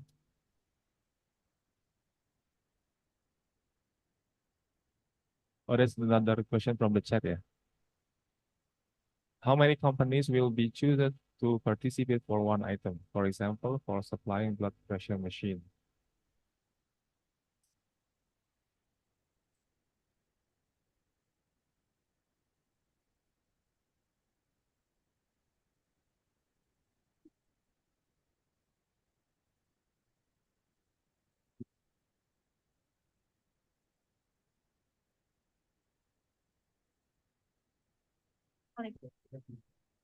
Sorry, my team will try to look at the file, but I remember I'll tell you. But maybe Pak Budi, because we are following the step based on the World Bank guidelines, so there is some difference in the duration compared to our national. For example, for the submission, usually we in our national procurement process we only need 7 days, for example. But in this process, we need 30 days business days. It means about 45 days. So very long opportunity for you to submit the bid. If I'm not mistaken like that, yeah, Pak Budi. So about you have 40 days to submit your bids. So it means you have to prepare everything within, so you have 40 days to submit. And then after that, we will have another pre-bids meeting. This is a chance for us to have some another discussion if there is some unclear about the bidding document itself. And then after that, we will do the evaluation. And that still from one to another step, we need to get approval or no objection letter from the World Bank. But I will, maybe Pak Budi, we will try to explain it using our timeline. There is very specific steps for that. Or maybe from Pak Somil or Pak Budi, you want to explain while we are trying to get the slide. I think the expert on exact dates is Pak Budi, but just in terms of the steps, if the bidding opens in, say, the end of January, then somewhere around the mid of February, there would be a pre-bid meeting. And then there would be enough time to look at for the revision of the documents to be uploaded as after the pre-bid meeting. And then enough time for the submission. So we're looking at a submission sometime in mid-March probably. And then there'll be time for the evaluation, the technical and the financial. Then there'll be a period of the procurement notice and then the award. There's a defined number of days for each of those, which we can just talk about, but that's generally the steps of the process. There was a question on the chat. There will be one successful bidder per lot. So for each lot, there will be one. So for any equipment, there will be multiple lots, but for each lot, there will be one successful bidder. Pa Budi may want to give the details. Yeah, I just want to add, in terms of the timeline, actually, the only requirement from the bank is the timeline for the bidder to prepare and submit the bid, which is not less than 30 business days, so around 42 calendar days. But it can be longer than that, depends on the complexity of the package itself. For example, when the Ministry of Health prepared the initial timeline by expecting that the specific procurement notice is launched in, I think, 15 November, then the expected contract signing is end of the April. This already incorporate or consider the long holiday during the end of fiscal year and the new year. And in terms of the bidder participation, Pak Somil already mentioned that the requirement is one bidder, one bid. If you can see the procurement plan so by Ibu Ana, there is some package without lot, and the other package comprises of lot. So in case of the package comprised of several lots, then the contract will be given for each bidder. So a successful bidder for one lot. But still, the requirement is one bidder for one bid.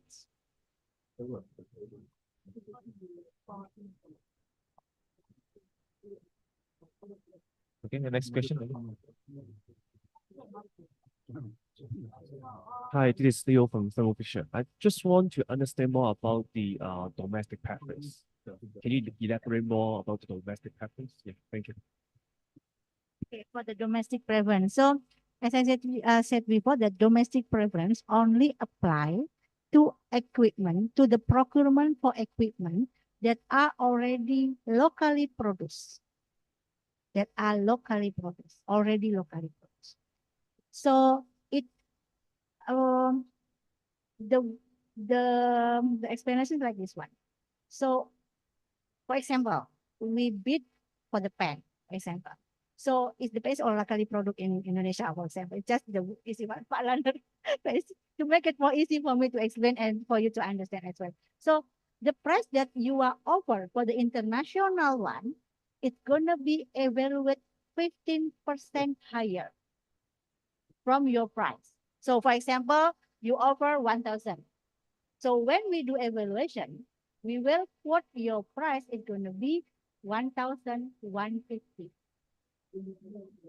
Yeah, 150, 15%, 15%. It means 15% from 1,000 in 150. See, 1,150. That's it going to be evaluated. So it's going to be higher. For the local one, we just evaluate as it is. So that's why we use it for the domestic preference. I thought it's clear for that one. So is it only then, but still some do you want to add something, Pak, about this one? But still it's only workable for the very yes, that's why the locally produced or domestically produced. Yeah. Do you want to add something, Pak Budi? Yeah, regarding the application of domestic preference, if it is applicable and mentioned clearly in the bidding document that the domestic preference is applicable, then there will be specific provision on how to calculate the domestic preference. And Buana mentioned that normally it will be divided into 3 groups. Group A, B, who are the bidder submit the equipment manufactured locally. And Group C is for the bidder who propose the equipment from abroad, either to be imported or already imported. And then 50% will be added to the CIP price of the bidder bid price who propose the equipment from abroad. But the detail methodology is stipulated in the bidding document. Hello, Babudi. I have a follow-up question regarding this. So each of the bidder will be clear about which product will apply this margin of the domestic preference, right? So there will be in a meeting document. So, but right now, can we know that the list of the document, list of the product will be preferred? We are not preparing it, but hopefully once we got some specification from the Impulse Shopee, we can show it to you. But right now we don't have the list yet already because we just want to make sure, yeah, we are still finalize the all specification on Shopee and Impulse. Actually, it's only work on Shopee and Impulse. Most likely not for Sihren because Sihren is very high technology. Once maybe in the upcoming vendor conference, maybe on the February, or we will upload the list on that one. Which one applied with the domestic preference? Yeah. So I just want to make everything sure to publish the list of the domestic preference applicable. Okay. Maybe just to add and to give some background that normally domestic preference is applicable when the procurement method follow the international open competitive procurement and the bank's standard procurement document will be used, then domestic preference will be applied. But for national open, domestic preference does not apply.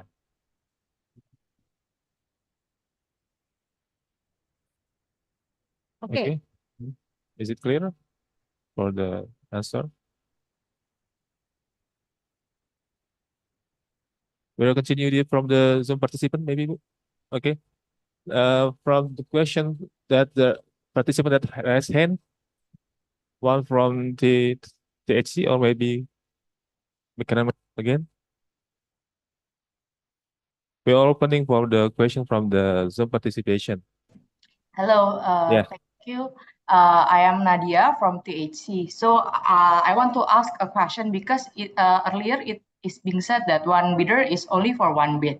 So maybe can Kemenkes kindly elaborate on this, please? Like, for example, the cat lab is compromises for multiple lots, right? For 4 lots. So if the bidder is joint venture, like for example, Tawada wants to make a joint venture with Principal B. So then Tawada can only enter the respective 4 lots with only party B, or we can join different ventures for each lot. Maybe is it clear? I mean, for example, for lot 1, Tawada can make a joint venture with principal A, and then for lot 2 we can enter the bid with principal B. Is it okay or not?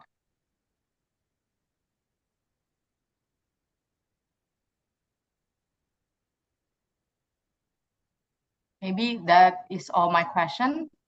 Thank you.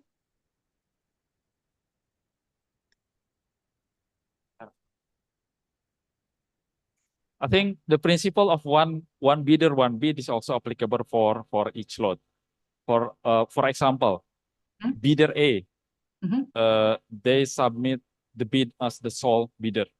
In addition to that, the bidder A, for example, we are talking about lot 1, for example.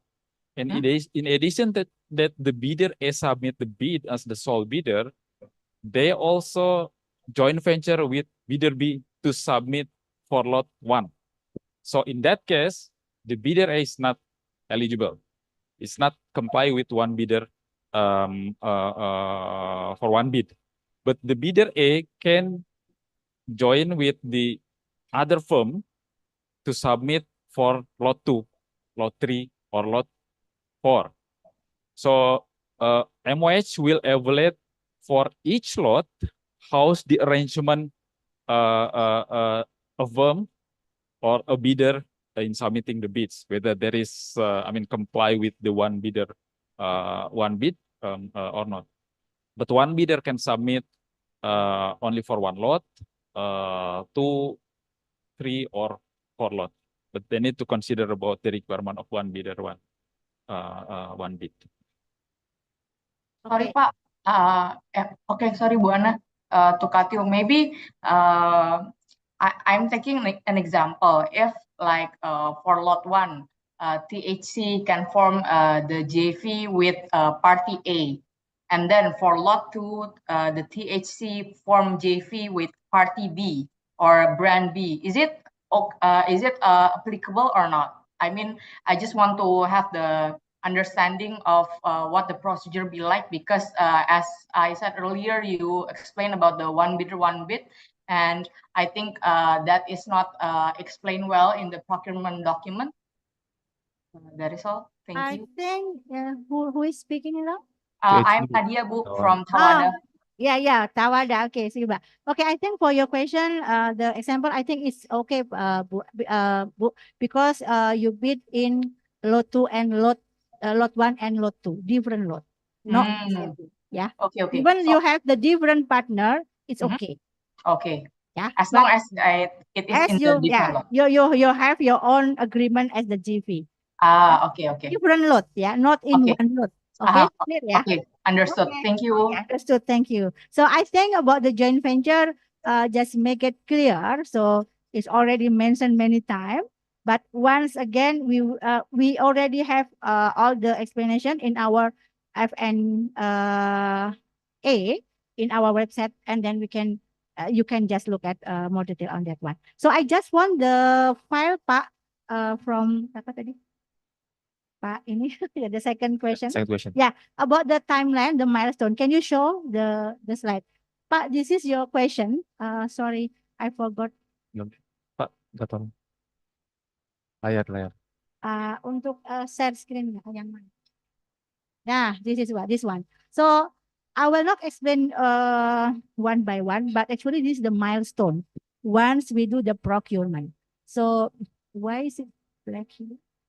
Oh, okay. So for example, here, this one in the left side is the duration time that are required. Blackout. What's up, Mas Widi? The laptop delay from Indonesia, delay. Okay. Once again, so the first step is the SPN, the specific procurement notice. So once we issue the SPN, we will give you the 30 days work days. That's one. Okay. That give you time to learn everything. Yeah. To try to pull off the requirement. And then you will have a bidding submission.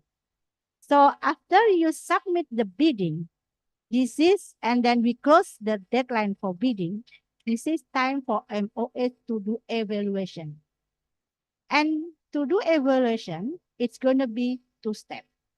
The first one, technical, and the second one, financial. Even though in those 2 steps, we also need to gather the approval from the bank, the no objection letter.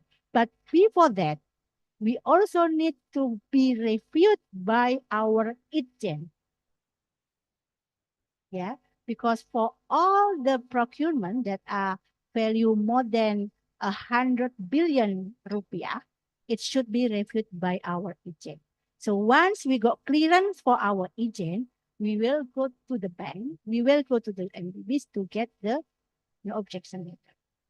When everything is settled, so we awarded contract to everyone who got the project, and then you provide another 20 days, more and less, to give you opportunity. If you haven't got an EA yet, so you should apply the NEA in Indonesia. So that's why we give you 28 calendar days, and then signing contract.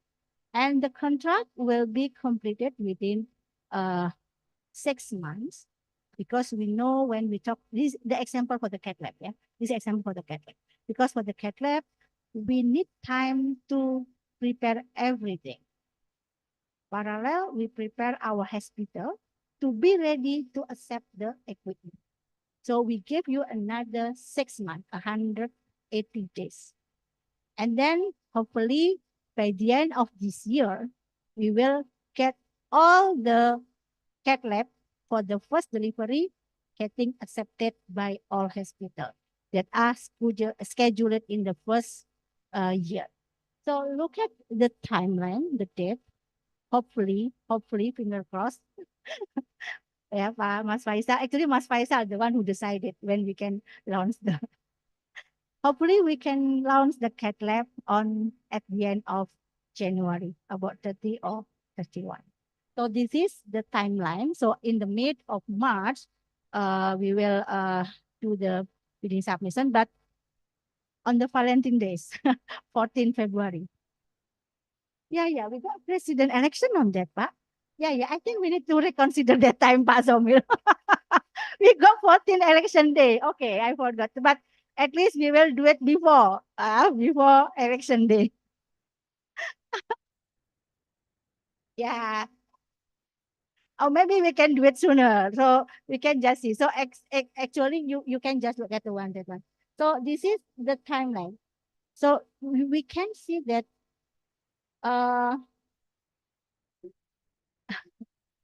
yeah.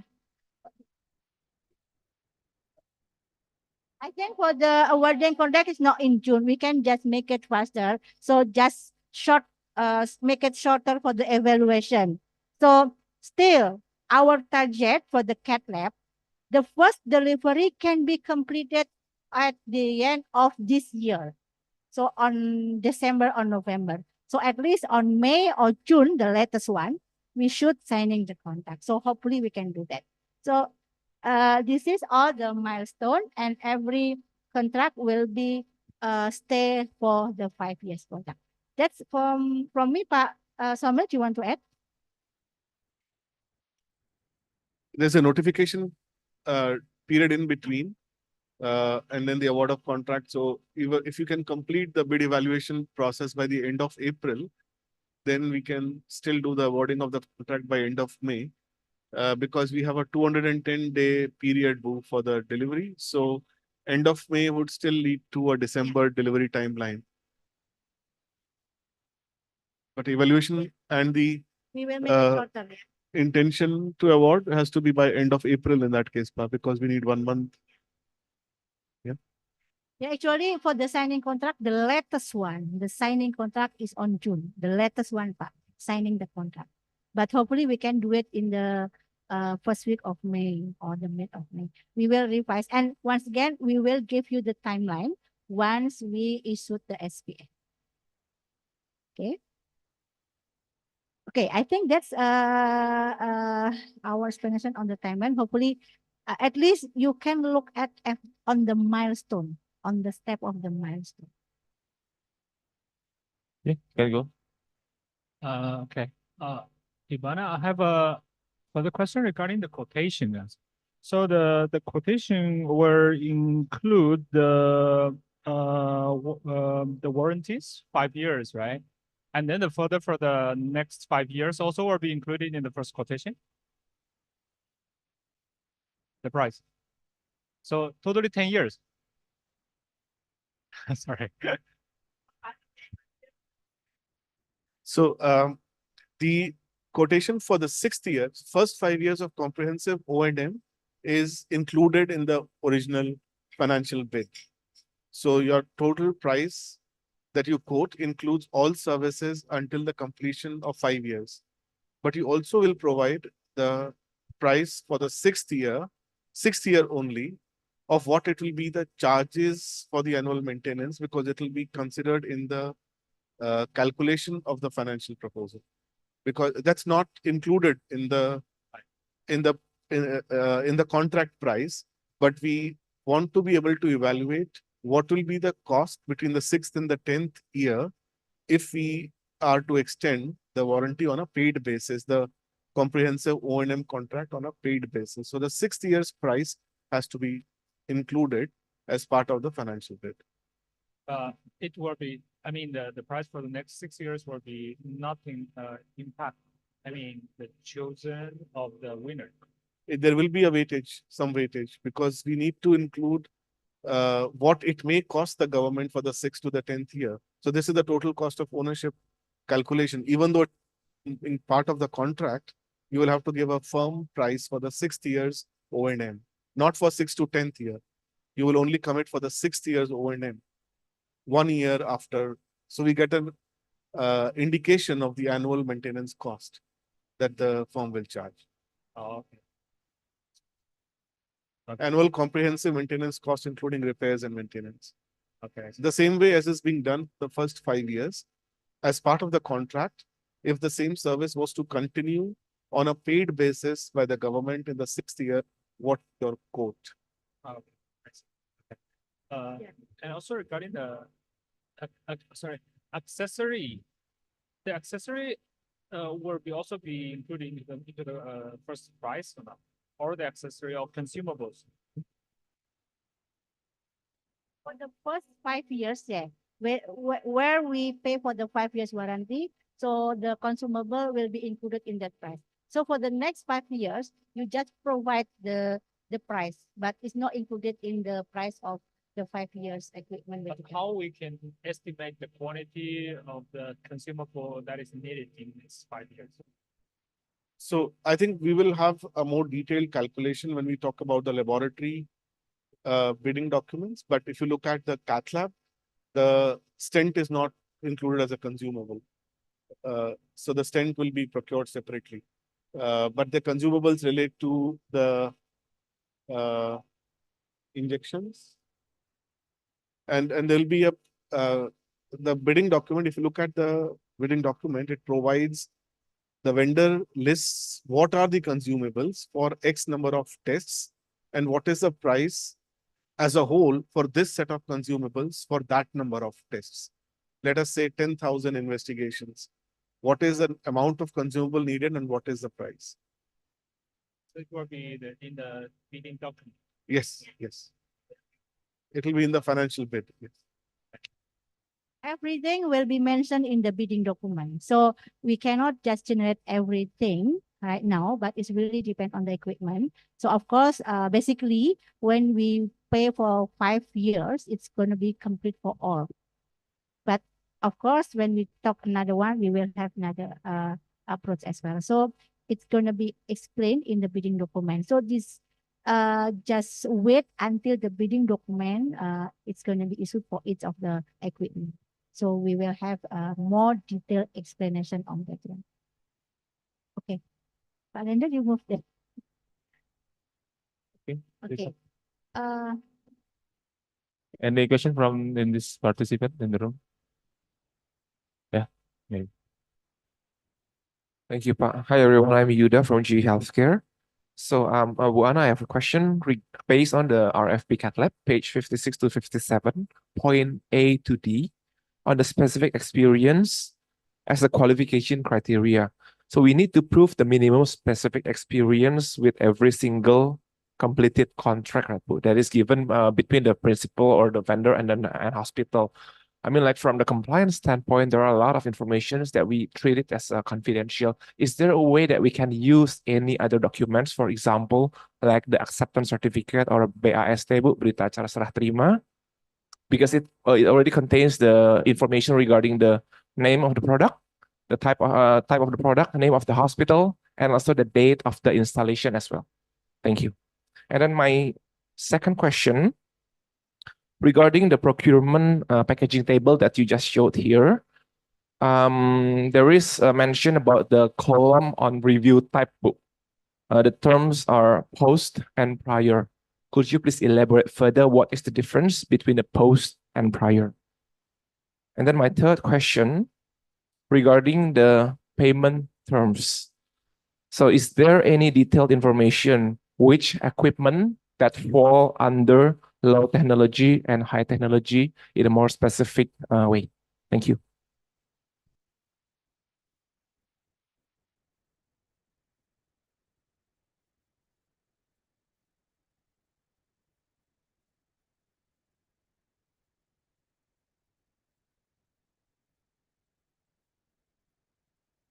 I think this is something, sure, we need to discuss more on this one. So as written in our bidding document, of course, we need like valid document to prove that you already have those experience.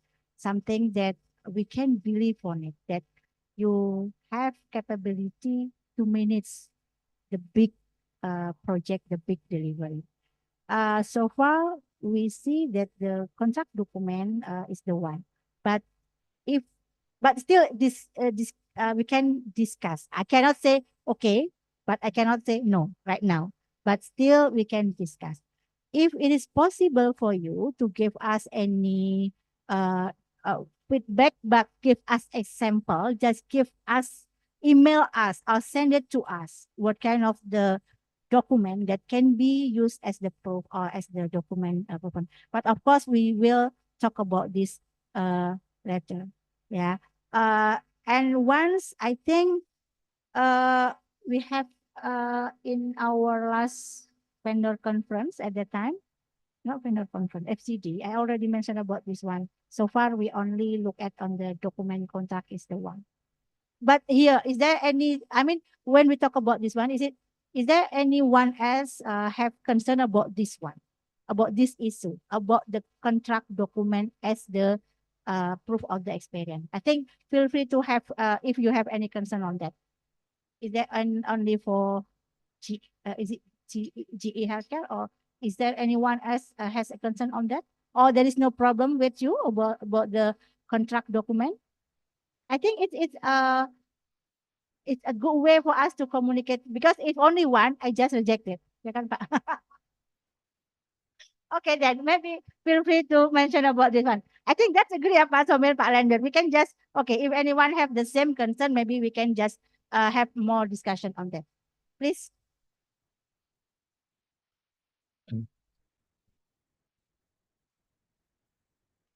For the contract, maybe we have some sensitive numbers, but I think I suggest maybe we can offer some installation, the picture or the signature of the hospital. We already delivered the products. Maybe that will be more better. Yeah. And you are from? Sorry, I'm Paisi from Ambulanc Amal brand from Shenzhen. Okay. Yeah. Okay, is there anyone else? Is it the common issue, or maybe from the virtual? Do you have any common issue on the contract document? No? Okay, so you don't have any issue when you have to provide a document of the contract. Okay, we will try to discuss it later. Maybe. And for the contract, I have two part. For the contract with the manufacturer, with the distributor, I think maybe easier for us to supply. But sometimes it's very hard for us to supply the distributor from the end user. this is also very difficult for us to gather more information. So you can also give us if we can offer the contract from manufacturer to the distributor. For this, I think we can offer. Yes.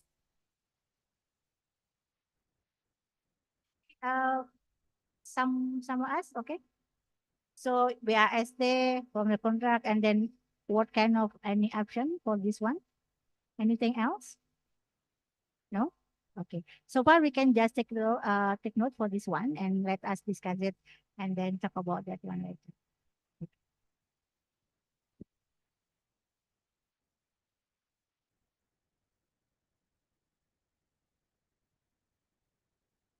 I think yeah, same lah. The different the prior and the post. Probably can you have Maybe I can explain in terms of the prior and post review. Actually, that is the internal process between the bank and the Ministry of Health. So there is the certain threshold with a certain amount require the bank's review and objection before the Ministry of Health proceed to the next step of the procurement. Just only internal communication. okay, low tech and high tech. Yeah. Okay. So this is maybe you are more capable from me that to answer that one. The high tech, of course, the equipment is very complicated. If we talk about the CAT lab and then MRI, of course, it's more complicated with compared to, for example, when we talk about the scale. Yeah, it's kind of anthropometry, is the scale and infantometer. It's not the high tech one, it's the low tech one. So basically, the easiest one to find out is when we do the procurement with O&M, with the 5 years warranty, of course, it's going to be categorized and the complicated one. And most likely it is in the CRM from the KJSU. I think the one we consider as the complicated one. But I think all of you are very aware about that one. So this is your expertise to say about the high tech and low tech. Okay? Yes. Yeah. Uh-huh. Because ultrasound and patients monitor are direct both in both CREN and SOFI. Yes. So for example, for these equipment who are allocated in the SOFI category, yeah, will it be considered as the low tech or high tech equipment? Yes. So actually, when we talk about ultrasound, there are many different on the ultrasound itself. So when we talk the ultrasound 2D dimension, of course, it's something that's I don't think we have it in Sophia or USK 2 dimension. So that's going to be low tech because we will not put another ONM 5 years. But for ultrasound 4D, the 4D, for example, we will have it in our ultrasound group. Of course, it's going to be completed with 5 years warranty. But still, on that, I still have to waiting from Kesmas to give us any specification on that one. So something that should be accompanied by 5 years warranty is something that we have to taking care of the more than 5 years, the high tech one. So even the ultrasound, there are so many type of the ultrasound, it's going to be different one to one. Okay. And yeah, and I think for the SOPI, for the USG 2 dimension, yeah, only for the linear probe. And I think we will take it down from the list as well, only for the probe linear because, yeah. So yeah, great. Thank you, Wana. So for the SOPI and impulse, please look at on the detail. And then if you have any issue on that, please give us any feedback. And you can just give us on any feedback in the link as well. Yeah, just a follow-up questions for both the high and low tech. Yeah. So how about infras? Is it Yeah, all, yeah, yeah. all of the infras is low tech? All of what? In the infras. Oh, impulse. No, yeah. no. Okay. No. So when we talk impulse on the library, we also need some kind of equipment, the high-tech equipment. Yeah. Yeah, we have some. Can you go to the procurement planning? Yang di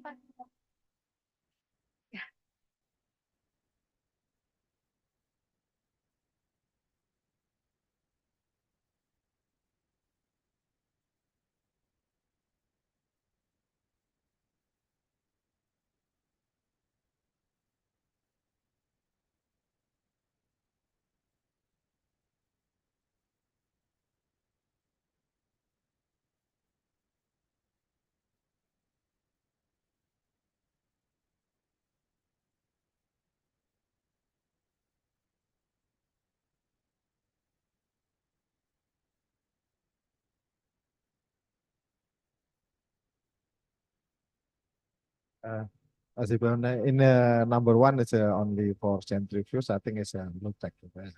Centrifuge, and number three, HP pad is a low tech. Yeah, we can.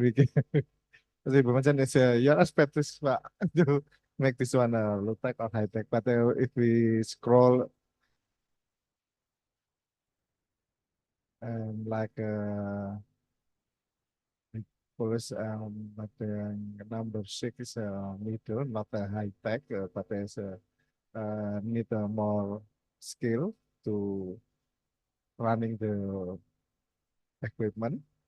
And next, but we looking for the high tech, like PCR. Yeah, it's maybe a high tech. Yeah.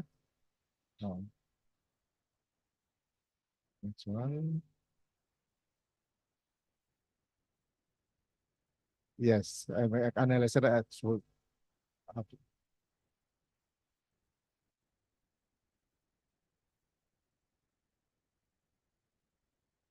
Not clearly, but if we know if you think that's just a new graduate, how to work they can do it, and not more training, not more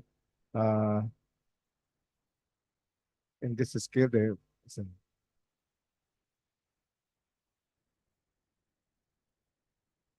Yes. So actually, we will try to give more explanation on that one to categorize, about low tech and high tech. Yes, Pak. So we have another thing to provide, because we still finalize the specification on the SOPI and Impulse. So after that, getting finalized, and we will back to you all to share the information on low tech and high tech. I know it's going to be concern for all of you, because for the low tech, you will get all the payment on acceptance. Is that true? So you will go after that. Okay, good things. Okay, so that's why I know it. Okay, Pak Somil. So maybe just to add to that, it is also related to the ability of the health system to maintain by itself things that require any operations and maintenance that we don't think will be manageable at the level of the user, and needs professional operations and maintenance for multiple years, will all be under an O&M type of a contract. So I think it will really go. And some of this procurement planning may also change, because there may be something we find needs an O&M, and that may need to change depending on how you evaluate the specifications. Now we are finalizing our specification for SOPI and Impulse. So hopefully sooner we can finalize it, and maybe on the February we can just give you more information on this one. And every information will be shared openly. Yeah, not only to you, but to everyone. So we will put it in our website, or even we will have another vendor conference. So don't worry about this one. If you think you need more clarification, just submit to us. And then if there are so many people that need clarification, we can just conduct another vendor conference, because we cannot give you explanation one by one. See, if you have another concern, give us any feedback question by website. If still unclear and you think you need to get information face to face, so we can just conduct another vendor conference.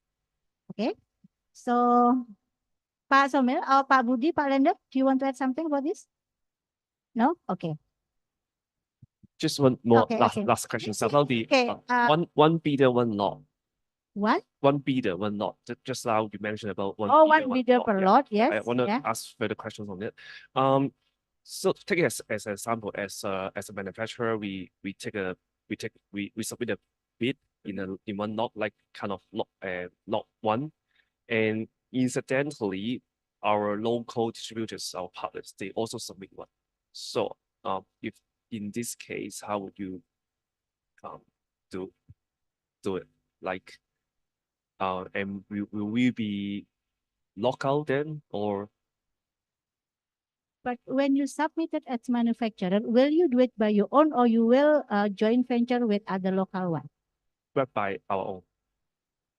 So just out just in case our local distributors incidentally they also submit the tender without like notify us just incidentally. They go with their own, by their own. They don't include you in their bidding. No, yeah, Yeah, it's exactly. okay. I think it's okay. Oh, okay. Yeah, can because different party can.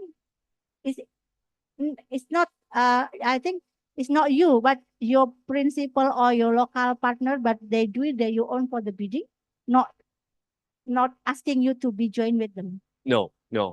Just like We can do that. We can do that. I mean, because they do their own bidding, even though they're your partner, but Mhm. they do their own bidding. okay, so this is allowed. Yeah, it's Okay. allowed. Okay. The one that cannot allow is you do it in one lot, but you go with your own and then you go with your local partner or something.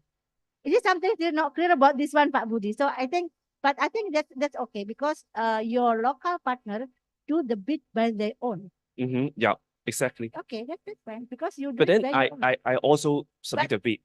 Yeah, submit the bid, but Yeah. requirement you are fully fulfill the requirement by your own capacity. Yep. And for the your local one, they do the requirement, they meet the requirement by their own capacity Yep. itself.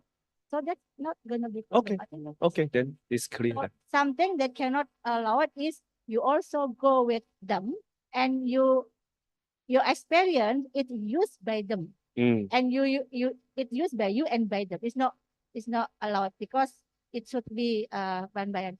Pak Budi, can can we go very detailed with written explanation on that because the similar question are coming with the same one, Pak. So I think we can just give any rule and example on that. So in this case, it's allowed. In that case, it's not allowed. I think it's coming all the question like I this one. think we need to be just sure that you do not have a sole or a JV role in another bid for the same lot. If a distributor is bidding and competing with you, I think it's a separate legal entity. You have not taken the liability of executing that contract, and the distributor can also do that only when they meet the criteria of eligibility. But if they meet the criteria of eligibility, they can definitely bid and you can bid yourself. So there is no joint venture that you have done. Just make sure that there's no legal yes, so that's very important. But there's no and remember the main thing is who is taking the responsibility to deliver the contract. That's because even if you cannot exit the liability once a bid has been submitted and awarded. Even if you leave the joint venture, that liability sticks because it's jointly and severally liable. So why this clause is important just for everybody to understand is that by just leaving the joint venture, the manufacturer does not get rid of their liability to execute the contract in the very end. So that commitment till the very end remains. So as long as you have not taken the liability on another bid that may be using the same brand of equipment, even under authorization from you, is still allowed, right? It's not just that it should be unknowing. Prabhudeep, I want to also maybe just clarify.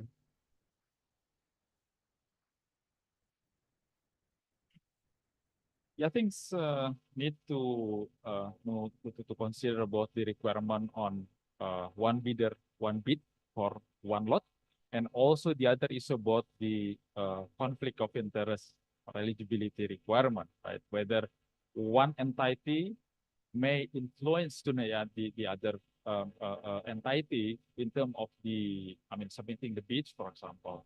But in terms of the one bidder, one bid, I think it's pretty clear. For example, if manufacturer submit the bid, and then the manufacturer also in joint venture with the local distributor, and later on the local distributor also submit a sole bidder for the same lot. In that case, it does not comply with the one bidder, one bid. Okay. Pak Budi, I think Pak Somil, we will try to put in the written kind of case by case. I mean, like example, oh, this one okay, that one not okay, this one kind of the yeah. Yeah. I don't know what we call it. Yeah, yeah. But at least for the joint venture, it seems that there are coming so many questions about this one. So I think it's better we can just use provide kind of the example. Pak. For this case, it is okay to be done. For that case, it's not okay to be done. So we can use kind money of combination of the example Pak, because we have German. Is there anything else, Yeah. Lender Pak Suwan? Lender mau online, okay? Maybe in the book in the room. Question. Thank you. Paul Shaffrey from Harvard Medical. I've got a question around sort of distribution and logistics. For the sort of low-tech, high-volume medical devices, how do you cater for all of the distribution and logistics within country? Is that part of the bid, or do we deliver into a central hub that you then distribute from, or are you expecting the bidder to cater for all distribution across Indonesia? And therefore, my follow-up question is, Yeah. do you have any indication as to what that plan could look like? Yeah. For the delivery, we hope you can deliver it up to end user. So when we talk about Shopee, for example, the end user is going to be on the Pustu or Posyandu. Maybe the level line is on the village level. So to the end user. So when we talk about the referral hospital, of course, up to the not district, district, for the district. So hope you have to manage that's one.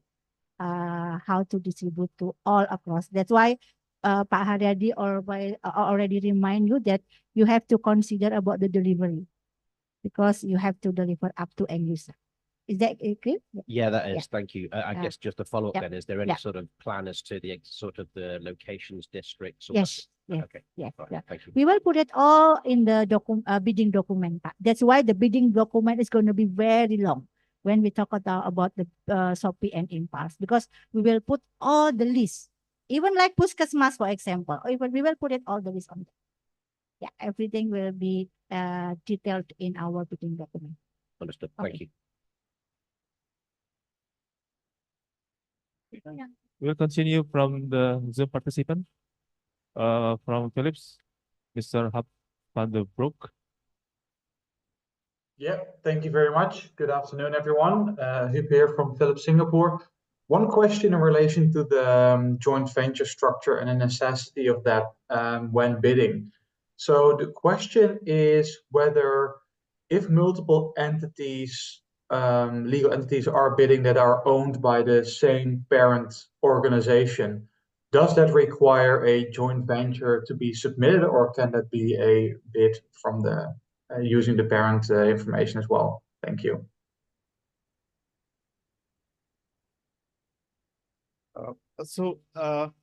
Again, first of all, a joint venture is not mandatory. If one entity by itself can meet all of the requirements and you would like only that entity to be contractually liable, then that entity can do the bidding, even if your internal arrangements and contracts and subcontracts that help you to achieve the full execution of the contract. So that's kind of the first thing, is to distinguish between what are internal contracting and subcontracting arrangements that different entities may have versus when they come into a joint venture. So the requirement for a joint venture would primarily be when you need to jointly create the capacity that is needed. So we will need probably a little more detail on what would be the respective roles of the four entities to answer this in more detail. But in any case, the broad answer is one, if any one or two of the entities meet the requirement, and only those entities need to be the contractually liable entities in the bid, unless you prefer to have a more widely distributed bid. But whatever you do as a structure between different legal entities, the idea is that as a group, they meet the requirements of the bid and also have accepted then the jointly and severally liable part of the execution of the contract. Babudi, to add something. Was it responding, or would you like to check with some more clarification? Well, first of all, thank you very much for the extensive answer. I think it is sufficient for now. So let us take the answer and see if there's any further follow-up questions on the JV structure required potentially. Thank you. Okay, we'll continue. The next question from Zoom participant from PT Singko Prima Alloy. Hello? From the Zoom participation, another question from PT Singko Prima Alloy. No response. Oh, with the audio, yeah. Yeah. You already unmute, yeah. But the maybe from Singko Prima Alloy, you already unmute, but the audio from your Zoom is not. We cannot hear yet. Okay, maybe we'll continue the other question. Okay, from the chat. Okay, maybe from Singko Prima Alloy can chat the question, text the question from the chat in the chat box. If you cannot speak with the audio.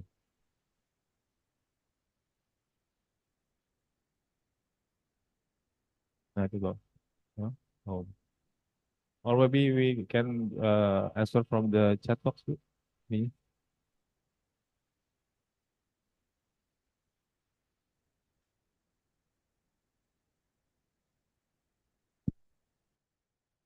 From the first one. Which one? Nah, itu tuh from PT Singko Prima Alloy ya, is joint venture can combine ya? Yes, From the yes, capacity yes. and the That's financial. what we aim for the joint venture. So you can combine your capacity to meet the requirement. Okay. I think I read something about the warranty for the low tech. It really depends, but usually it's 1 or 2 years for the low tech. Usually when we talk about a warranty, 1 year coming with the from the manufacturer, and usually we extend for another 1 year. Pak Samuel, do you want to which one? Up there.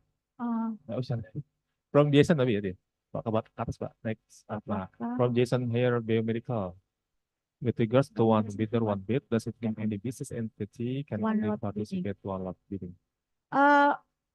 One lot bidding for first for lot 1, but you can bid for lot 2, lot 3, or lot 4. Yeah, so everyone can bidding for all lot, but you have to combine the requirement to be met. Yeah, so you can bid for lot 1, lot 2, lot 3, or lot 4. Okay, it's answer. Okay, can we go through? Going down. Yeah. Okay, we already answered that one. Okay, so I think all of these questions already answered in this one. Yeah. Okay, ada lagi nggak yang simple Any udah? question? Oh, sorry, I speak in bahasa. Yeah. Automatically I speak in bahasa. So sorry for that one. Okay, next question maybe. Going down for the question. Pak. Ini terakhir ya? This is the last. Habis ya? This last question. Sorry, I think on the question on warranty for low-tech equipment, that will be in the bid document and may still be 5 years or 3 years, we don't know, but it is not linked to payment. The main difference is that the warranty is a usual way of warranty, but it is not a comprehensive O&M contract with uptime linked pricing. That is the main difference. There is no uptime linked pricing and no linkage to payment. Yeah.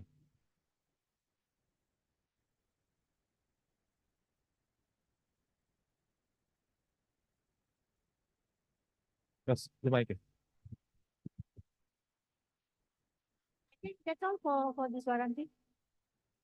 What is the form of joint venture itself? Do we have to say? No, we don't have to. You don't have to create another new entity, but at least you have your own agreement with your own partner, but not as a new entity or as new PT.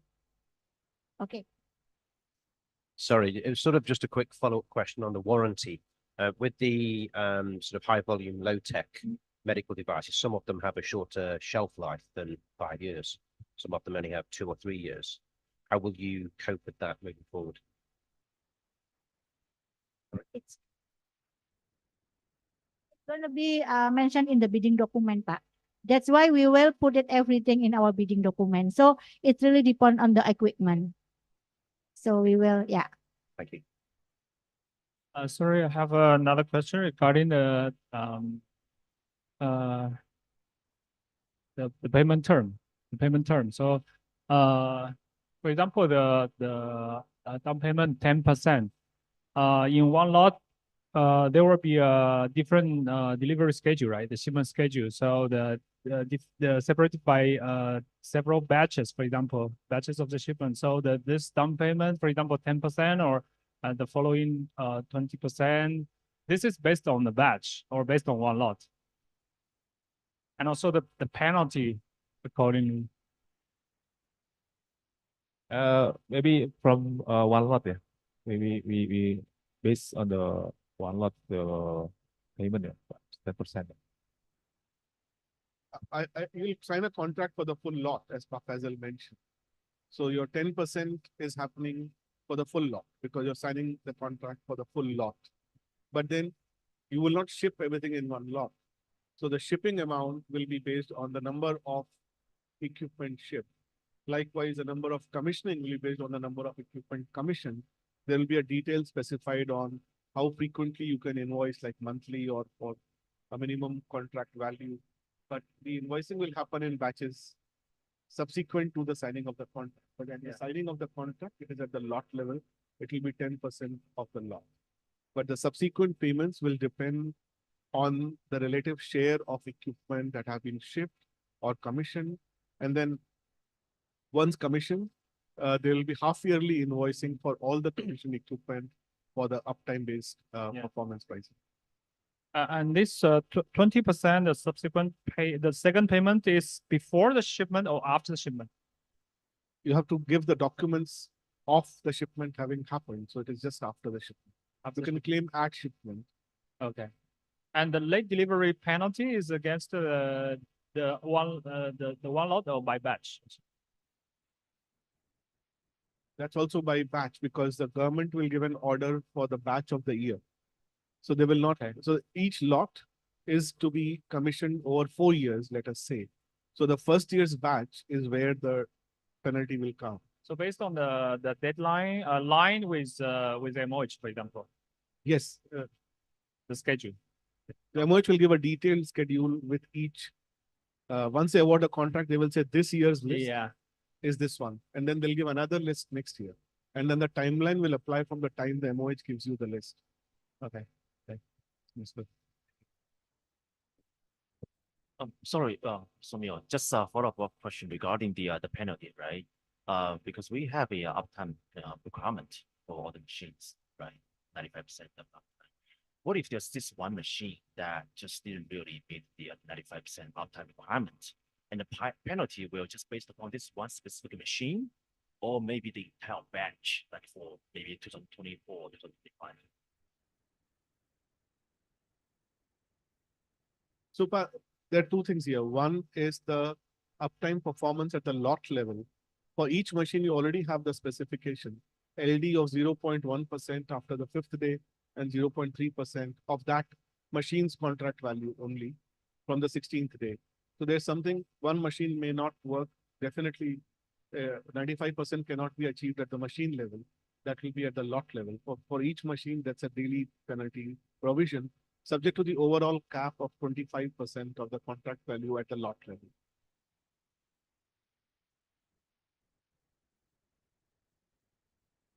Okay, case is clear. Okay. Another question maybe? Is not? From room? Or maybe you can continue from the chat box. Yeah. Okay, with regard to one bidder, one bid, I have question that we as the international trading company, we want to form consortium with manufacturer. Is it eligible for us to participate in all lots if you can meet all requirements. Like, Sure, yeah. you can bid in all lot, but you have to meet all the requirements for each so cumulative one. So I think that's great. One more question. For the low-tech equipments, will you implement the same payment schedule as the ones you implement in Cath Lab or high-tech equipment? No, for this one, we will pay fully when it got acceptance for the user, for the low tech equipment. Yeah. So it's gonna be specified in our bidding document which one gonna be paid fully when it got acceptance, or which one will pay by terming. So that's all. It's clear. Yeah, it's clear. Yeah. Okay. Several questions left. Yeah. There. Yeah. Yes. If there is still some question, maybe the Philip already there. or Already. Maybe they, I don't know. That's Maybe another question from Philips, Mr. Van der Broek. Yeah, thank you very much. One further question from our side, which is related to it's clause 14.8 in the documentation, which is around the Incoterms and the bid price and discounts. There seems to be a bit of a conflict between 14.8b 1 and 2, where one request in 2 it requests the bidder to provide the Incoterms DAP, though when looking at all the required and also the prices for last mile transportation, it seems to be a different Incoterms apply. Would be great if we could get some further clarification on the Incoterms and the potential conflict between these two notices in the clause. I think we need to look at on the bidding document. I cannot recall the written in the bidding document. Pak Van der Broek. Pak Van Broek, can we just wait for a second because we need to look at on the bidding document.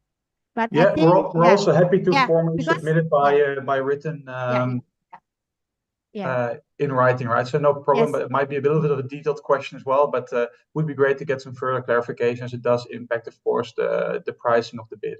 Yeah. I think it's better for us as well to give you the written answer because this is something we have to look at on the detail one. And then if there is something to be revised, of course, we will look at further on that one. Pak Van den Broek, okay, that we will give you another explanation where we look at the bidding document. Can you Yeah. send us the written feedback or written question for this one, Pak? So maybe everything can be put in our FNQ list in the website as well. Thank Yeah, you, Pak. of Oh, course, Pak we will Saumil, Pak submit in Budi, writing. because I still cannot recall. I have to look at the bidding document. I cannot remember everything. Okay, can we go? Yeah. The next question, maybe. I think actually we have to finish at 1 o'clock. So we still have another agenda for this one. So maybe if you don't mind, we can finish the question answer session. If you still have another question, please submit in the website. Or even for the next 3 days, we will have another international vendor conference in Paris. And you still can join in person or virtually. It depends on your participation submission. So please give us any written question is it needed, but still we have time to do so. Pak Saumil, you want to sub? Because we have another pooling for this one. Okay. I just wanted to respond on 14.8. I was looking at the contract document. So we will specify that in writing. The exact Incoterm should be matching with the text there. The text is correct, that the insurance and delivery till destination. But we have to specify the Incoterm so it is consistent. So, okay. So the next one is about we want to get some feedback by pooling. So I have mentioned before, there are 3 issues. The first one about the weight, and then the turnover. And another one is for quantity, minimum quantity. These three issue that we need to get feedback directly from of you. Not only the one who joined O4, yeah, not only the one who join in person, but also everyone who are joining from virtually. Widi will explain how it works. So I hand it over to Widi to lead this polling data. Hello, good afternoon, everyone. So the last session of this meeting, we have prepared some polling for you to answer. There will be 4 questions and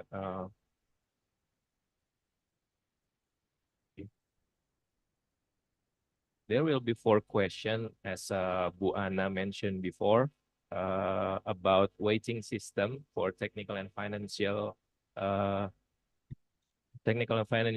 and the next one is turnover and the minimum quantity of specific experience. You just have to scan the barcode and we'll give you about 10 minutes maybe for all of you to answer the question. Also, and virtual, you can participate too. And yeah, we can start now, please. About only 10 minutes. And after that, we'll show you the result. Yeah. No, I already explained about the technical one, the technical and then the financial one. The one that I mentioned for the technical is about 30% and then the financial about 70%. So are you agree with that? Even if you disagree, just give us any number on that. Yes, Pak. Yes, financial means pricing, yeah. Financial means pricing, technical and pricing. Pak Somil, you And for technical, very important to clarify that this is beyond the complete fulfillment of all mandatory criteria for the specified items that have the rated criteria.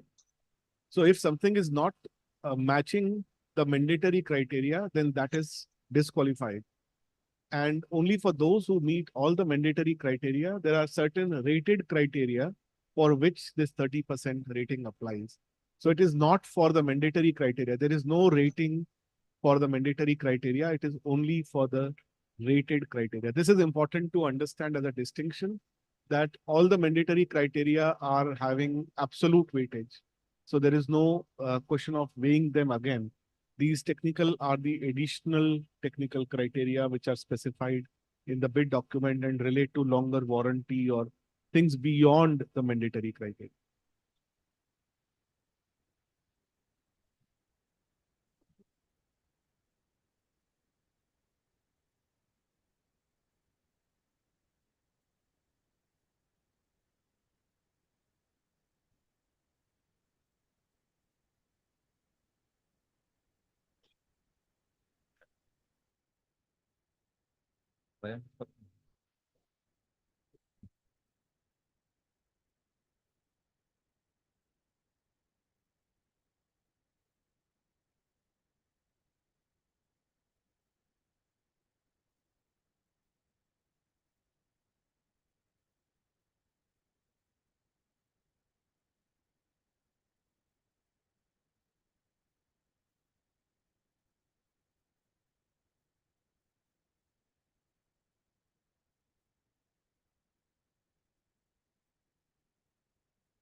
Just wait for 10 minutes, okay?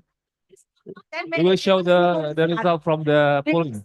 The result of the polling will give some impact on the latest bidding document. Just be patient for another 10 minutes, okay? Please, udah semua? Baru 18 sih. Plus. Yeah. Oh, we still, if only 18, so it's not quorum yet because we have more than 100% join virtually. So if only 18, so it doesn't.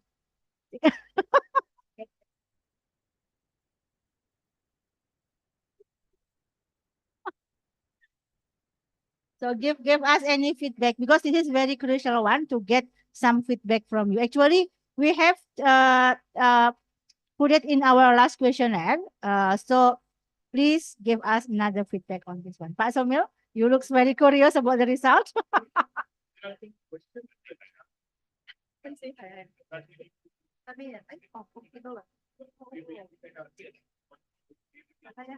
Okay, maybe we can show the chat. It is already answered. A, B, C. Oh, from the question from Senator Parmeleon. Sorry if I missed the answer. Will they classify the education of group A, B, C? Oh, yeah. Mention the time can be different software.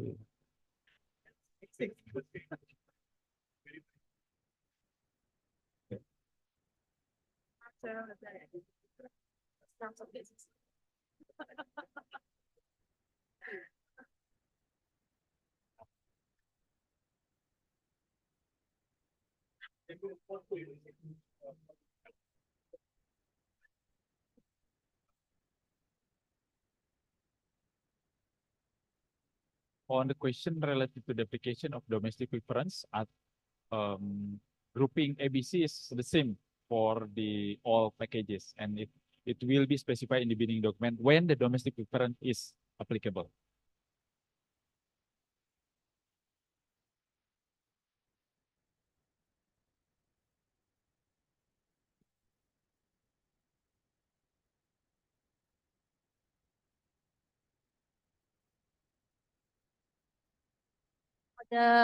Actually for the not only blood gas but for the Shopee Impulse, hopefully we can upload the information on the March, the latest one. But once we can finalize it sooner, of course we will upload it sooner as well. But the latest is going to be in March for the Shopee and Impulse because hundreds of the equipment and we need to classify one by one. Ini udah 10 minutes already? 5. Is there any more? No, only thank you. Okay, untuk kasih to check please. Okay.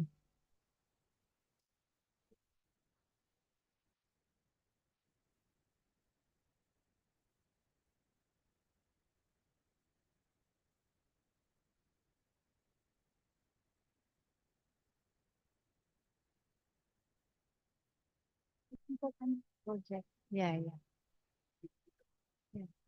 Yeah. So for the consultancy project, it's gonna be done separately. But I just put it in our procurement planning to make you all of the aware for this one. And we will put all the announcement in our website for this one. But it's gonna be done separately from this equipment procurement.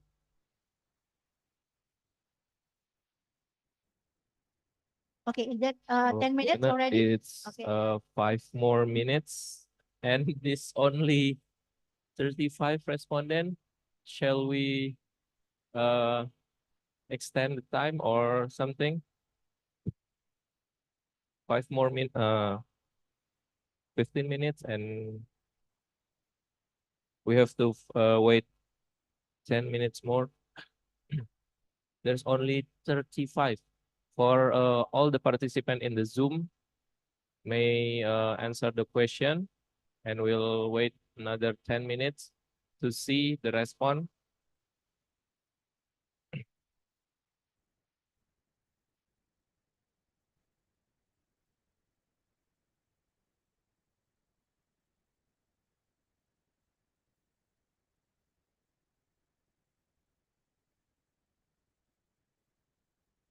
For the participant in the Zoom, you may also answer the question.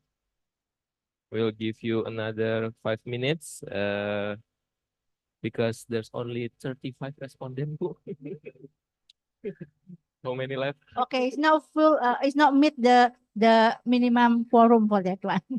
Okay, so while waiting for the response, I will offer to you.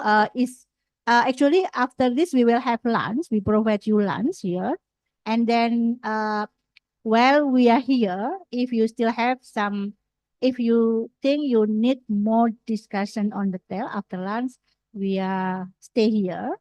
But otherwise, you can just leave it. So, as we are here, if you still have some more detailed question, we can have another kind of FGD. It's not FGD actually, kind of discussion on detail after lunch.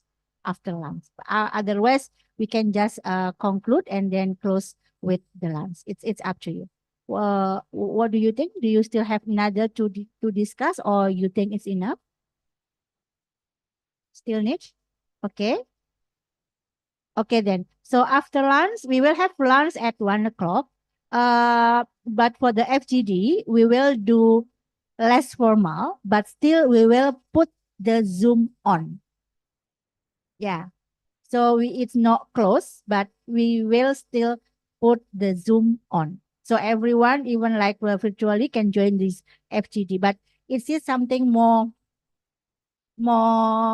detailed if you want to ask, because some question maybe we need to clarify the document itself, but some are not. So it's really we are stay here after lunch. But if you think it's enough, so you can just leave with the venue. From the embassy, sorry, is there any limit time for this meeting room?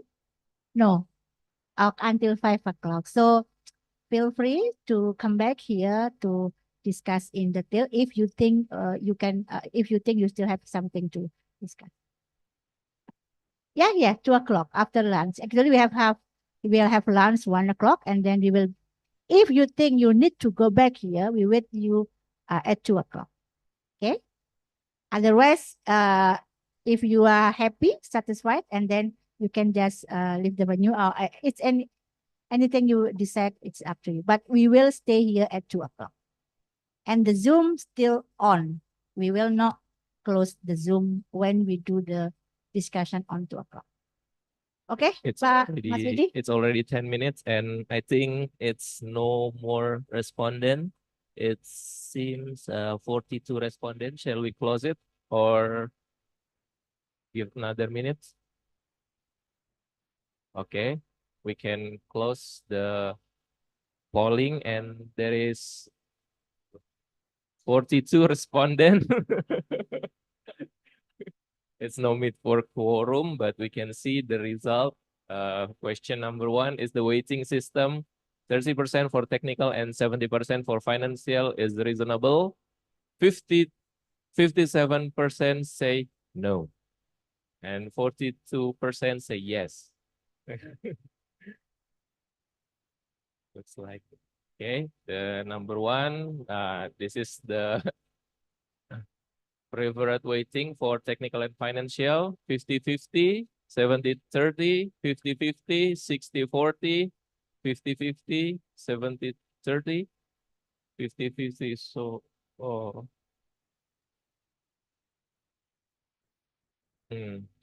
50-50 looks like. Oh, what? It depends on product. It also included. So another option is 50-50. The third question is the minimum average annual turnover reasonable. So 71% say yes and 28% say no. The next one, last one, last question.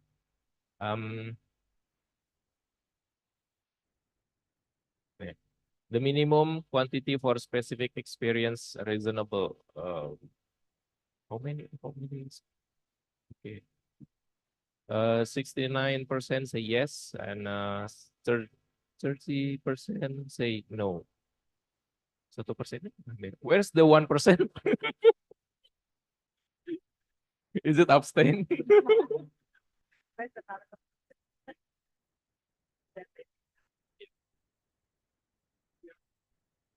Yeah, we can discuss now because we still have another 20 minutes right now. So thank you for give us any clue on this one.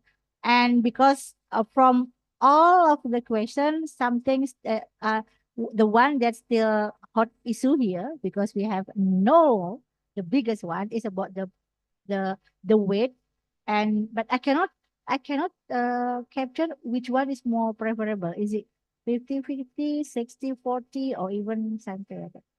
Okay, so for this one, please be patient for another 20 minutes. We will try to explain about the weight rated criteria. So actually, Pak Somil, let me explain it first, and then we will add. It's gonna be add more explanation on that one. So once again, thank you for all the feedback. So when we talk the weight criteria, so I know maybe everyone is already familiar with the CAT lab technical specification that we already shared to you. Maybe we can just show the CAT lab technical specification. So just want to give you more detailed information on that one. Technical specification di CAT lab.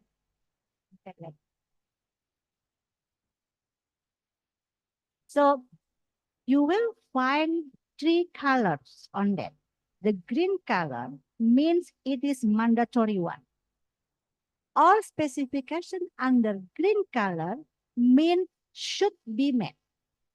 If you cannot meet the green specification, means you fail out. The one for the green one. So it's not gonna be rated. It's not gonna be it's not gonna be evaluated for the value or for the score. It's not gonna be scored for the green one, the mandatory one. Another part, we have the orange. Is it orange or yellow? I don't know. Is it orange? Actually, in the laptop is orange. This is the extra one. So if you have extra, it's gonna be scored. It's gonna be evaluated. So you will have score on them. So this score will be put together to be 30% as the weight for the orange one. So for the white one, it's okay. We don't score the white one. So just want to make you at the same understanding on this one. So the rated criteria only workable for the orange part. For the green one, it's going to be mandatory. Can we go down? So this one, can we go down? This one, the green one is mandatory. This one, stop here. For the row number 16, sorry, 16, 70, sorry. Is it 36? Sorry, 36, 37, and then this one, the green one, the color. It means you have to meet this requirement. If you cannot meet it, you just fail because it is mandatory. So there is no score for the green area. No score for the green area. No rate for the green area. Can we look at on the orange one? Orange one. There, this one.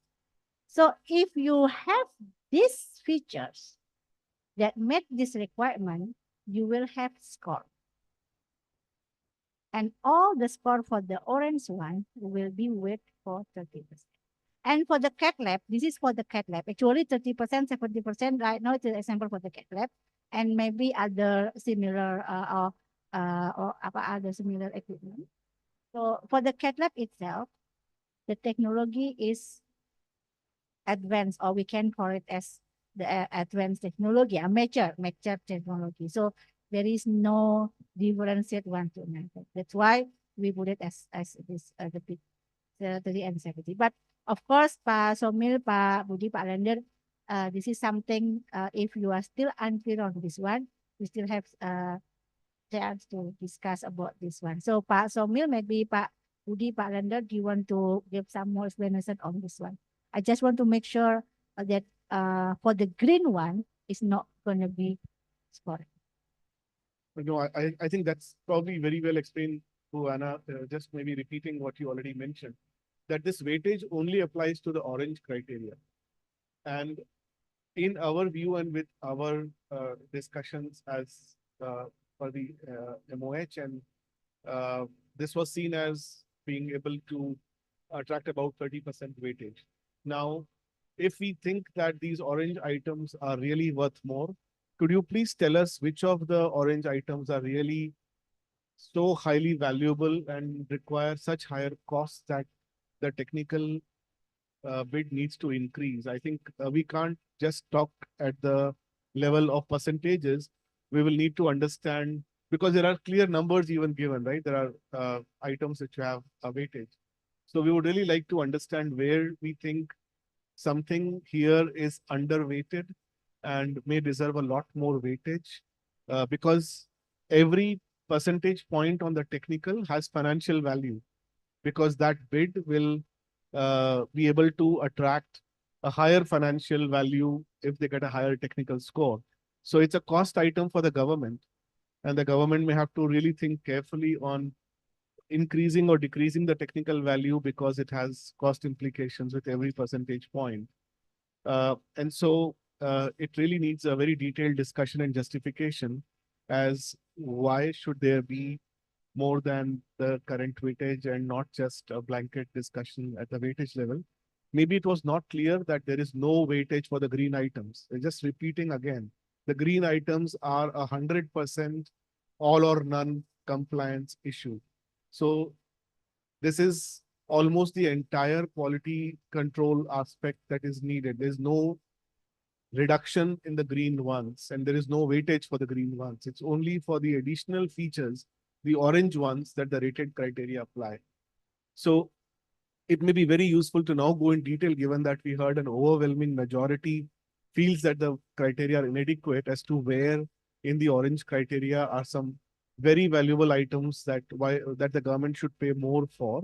And that is the discussion that we need to have on an item by item basis. So first of all, if any of the respondents that were putting that valuation based on the understanding that we are giving the evaluation based on the green criteria, we can run the poll again if it is clearer now. But if it is very well understood that this is only for the orange items, then let us discuss which needs to be weighted higher. I think those are very important inputs that we can have from such vendor conferences, and that's the whole purpose here. Yeah. Okay. I think that's good. I also mentioned it when we did the FGD for the CAT lab, because we discussed it as the CAT lab part. So please give us any feedback on the item orange, which one is more valuable or not. So this is something that to be discussed more detail part. So if it is required, I think after lunch, the FGD, we can discuss on this one part, about the one by one on the yellow part of this criteria to be awarded 30% of the rated criteria one. Yes.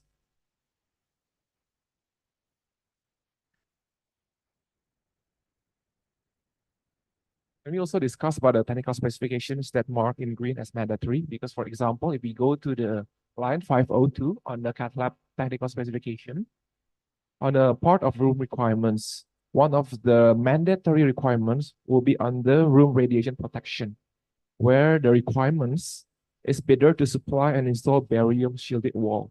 Whereas in most cases in Indonesia, at least me personally, we've never seen barium shielded wall. Instead, we normally use the lead shielded wall because it's different material, and then we check barium is also more expensive, but then lighter, but then it's thicker than lead shielded wall. So in this case, it is something that we can discuss to negotiate or not. And this is marked as a green. Thank you. So sorry, which number? Line 502. Ditandain dong. Can you just make a different color on the what? Not don't change the green color, but maybe on the font colornya, on the font color. So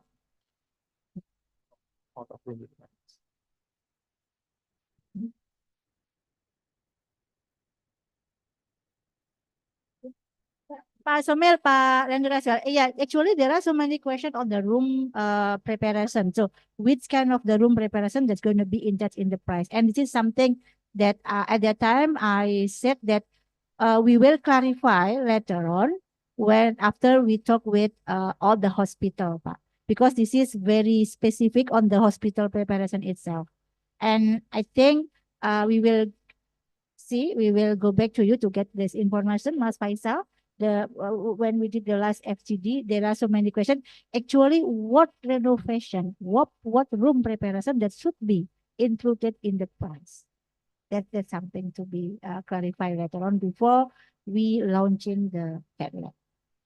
And I think, Bu Ana, is Yes. there a way that we can discuss the detailed site readiness checklist book between the definition of the Ministry of Health Yes. and also the winning vendor? Because, for example, like the internet connection, who will provide the monthly fee for the internet connection? So there are a lot of technical details that we need to clarify because it Okay. is related closely with the amount of reserve on the Okay. site preparation cost that we need to put upfront Okay. or when Oh, submitting the bid. Okay. Maybe we can just do some list for that on after this lunch session, and then can we just put it on the list? We will not answer it right now because we will put it on the list. So this is something important for us to get very detailed one.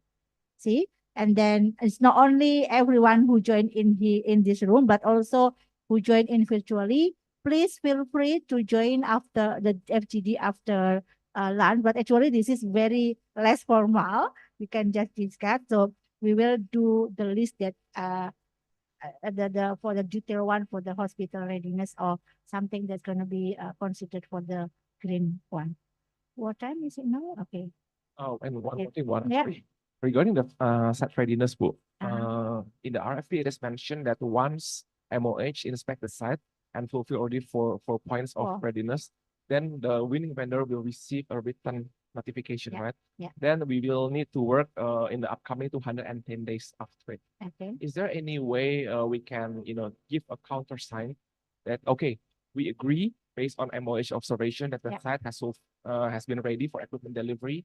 So that, this is very important for us to double confirm, right? Yeah. I think something that can be discussed between MOH and the vendors. This is not something prohibited to be checked by the vendors. I think it's better between MOH and the vendors check together. So just come to the site and then check by the two party, MOH and the suppliers. So whether it's ready or not to get the to deliver the equipment. So I think this is no problem for us, yeah, Mas Faisal. Actually, Mas Faisal as the PPK, the one who will decide that one. So I think there is no harmful to invite the vendors to check the site. So I think that can be done, possible to do. Thank you.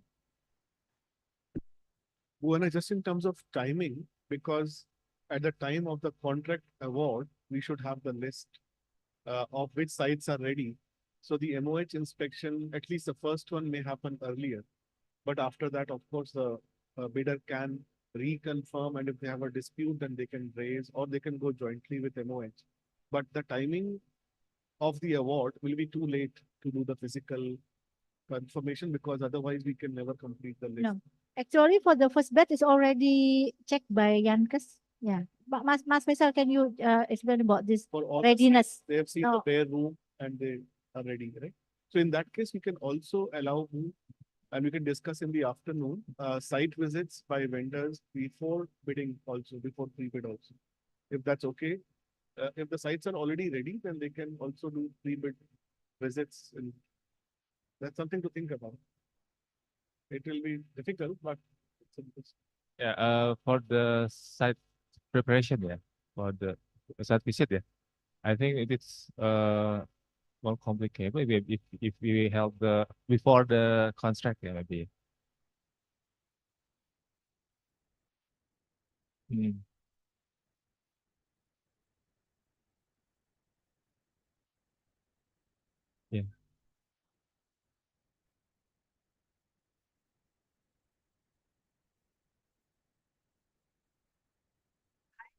I think the list in 2024 is for the hospital who are ready with the room, and then with the all for the criteria. They put it in 2024. If not, they just put it in 2025 or even in 2027. That's as far as I know about this one. So basically what already, sorry, what mentioned by colleague from the GE is when they have to deliver, Pak. But from now, I don't think there is urgent need to site the visit with the vendors. Yeah. Ya, gitu ya Mas Faisal. Everything, yeah. That's why as Pak Menteri also remind us that we have to clarify the one that we will deliver in 2024. That should be completed not only by the room, but also the human resources. It's something that many times that reminded by Pak Menteri as well. And I think now Yanka still doing on that. So once we issue the SPN for the cat lab, the numbers will be issued ya for the first batch for the delivery, Pak. Yeah.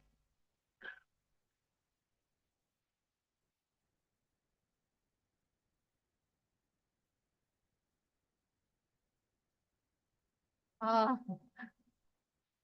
Okay, so that's from the polling answer, but it's not only about the number of percentage, but maybe after this run, we will go through one by one, which part that is you think is more should be score more than the others. Okay, so I think it's almost 1 o'clock. I just conclude this discussion.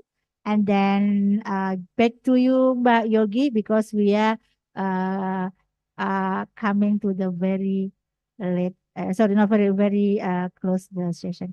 And don't forget, we stay here at 2 o'clock. Feel free to join, feel free to come to have another discussion if you need it. Please, thank you, Mbak Yogi. Thank you, everyone. Thank you, Ibu Anna. As concluded by Bu Anna, our session has come to an end. You are invited to join us for lunch at the Rivoli Cafe on the first floor, and we will resume at 2 o'clock at this very room. Thank you very much for your attention and your kind support for Indonesia through the Ministry of Health. On behalf of the committee, I would like to thank you for joining us today. Good day and may peace be upon us.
Okay, maybe we can start the next session.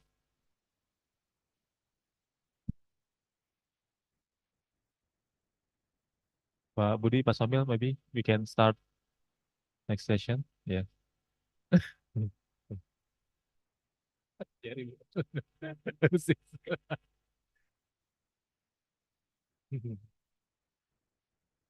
We go to the Consulate General. Okay, so everyone, because there are only few people, maybe we can just getting closer here because we have free space in front here. And also, welcome back to all participants who are still joining virtually. We still have more than 50 people. So thank you for staying with us. And here we still have some colleagues that are joining in person. So as we agreed before that this is FGD or discussion, we will do it less formally and then we just kind of discussion. And still from the virtual, you can join in this discussion as well. Basically, we want to discuss more detail on the weight 30/70 because it's not only the number of percentage, but also we need to go more detail on the part by part, the orange color, that's something that will be scored in the in the evaluation. So that's the planning for this this FGD. And because of the time limitation, maybe can we just limit it up to 3 or 3.5 because as I said before, we need to go to the Consulate General. So that's the point. So how can we do it right now?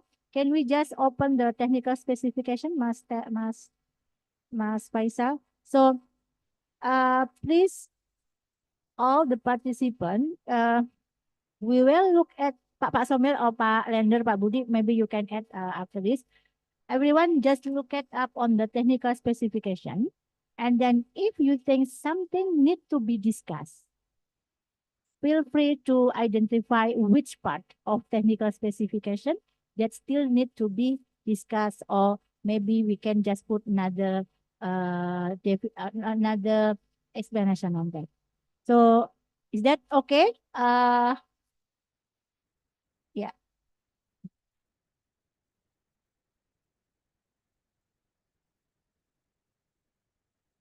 Yeah, I think, but still we have some people from others. Yeah, okay. Can we share the technical specification? Pak Lender, do you want to lead this discussion for the technical specification? Okay, maybe we can just go one by one. Oh, I just give the time for you here if you want to discuss something. I think Pak Yuda, you have some concern on here. Do you want to discuss? Okay then. Okay. From let me Pak from Edan, Pak Brandley. Do you have Pak Brandley. Do you want to say something about this technical specification? Yeah. Yes. Oh, okay then. Okay. Okay then. Okay. Is there anything else? From the Zoom, is there anything related to the specification on the CAT lab that's going to be something to be discussed when we talk about the weight criteria of the rate weight for the technical and then the financial one? CAT lab. For the CAT lab. Yes, this is actually the one that we proposed before, and we didn't make any change afterward. So yeah, this is only for CAT lab. Yeah, and this is only for CAT lab. Oh, ada yang CAT lab. Okay. Okay, this is only for CAT lab. But after this, we can discuss something else. Yeah, if we got enough with this one, maybe we will do it later in our upcoming international vendors when in Paris.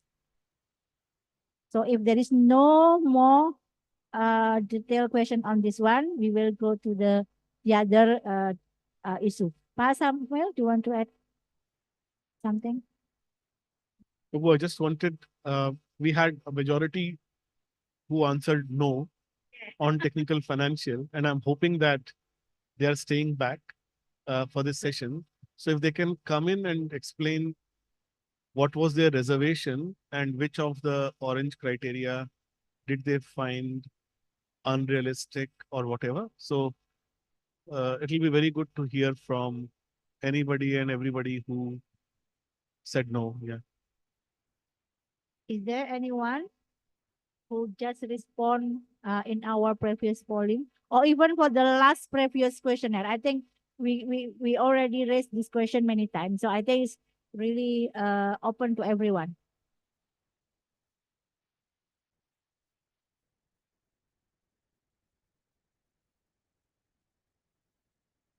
Okay. Yeah, from Philip, Canon, Simon. Yeah. Is there any colleague from Philip, Simon, Canon? Because we still see on the screen GE. Yeah, Ian. Yeah.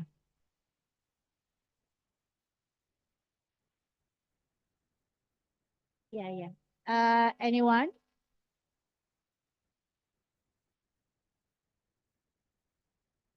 Yeah, we are still here.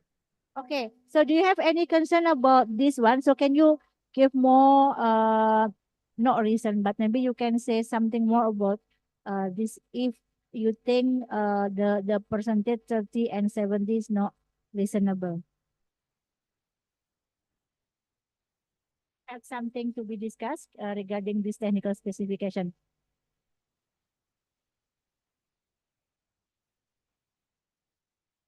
Because once again, when we talk the rated the 30%, it's only for the orange one. Can you show the orange part, Mas?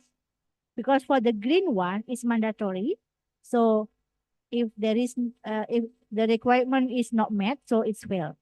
So this is the orange one, something that gonna be scored in the in terms of 30% of criteria, the weight of the rated criteria.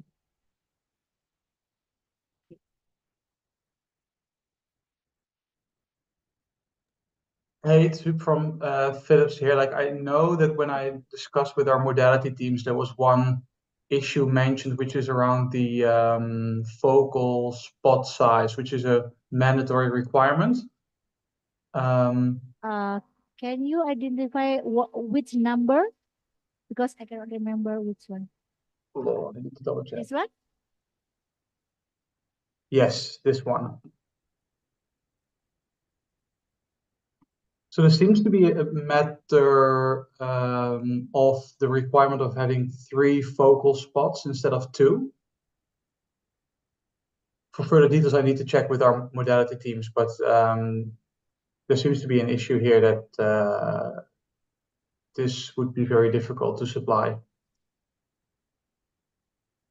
So whether the question I think was submitted to us is whether that could be widened towards either 2 or 3 focal spots.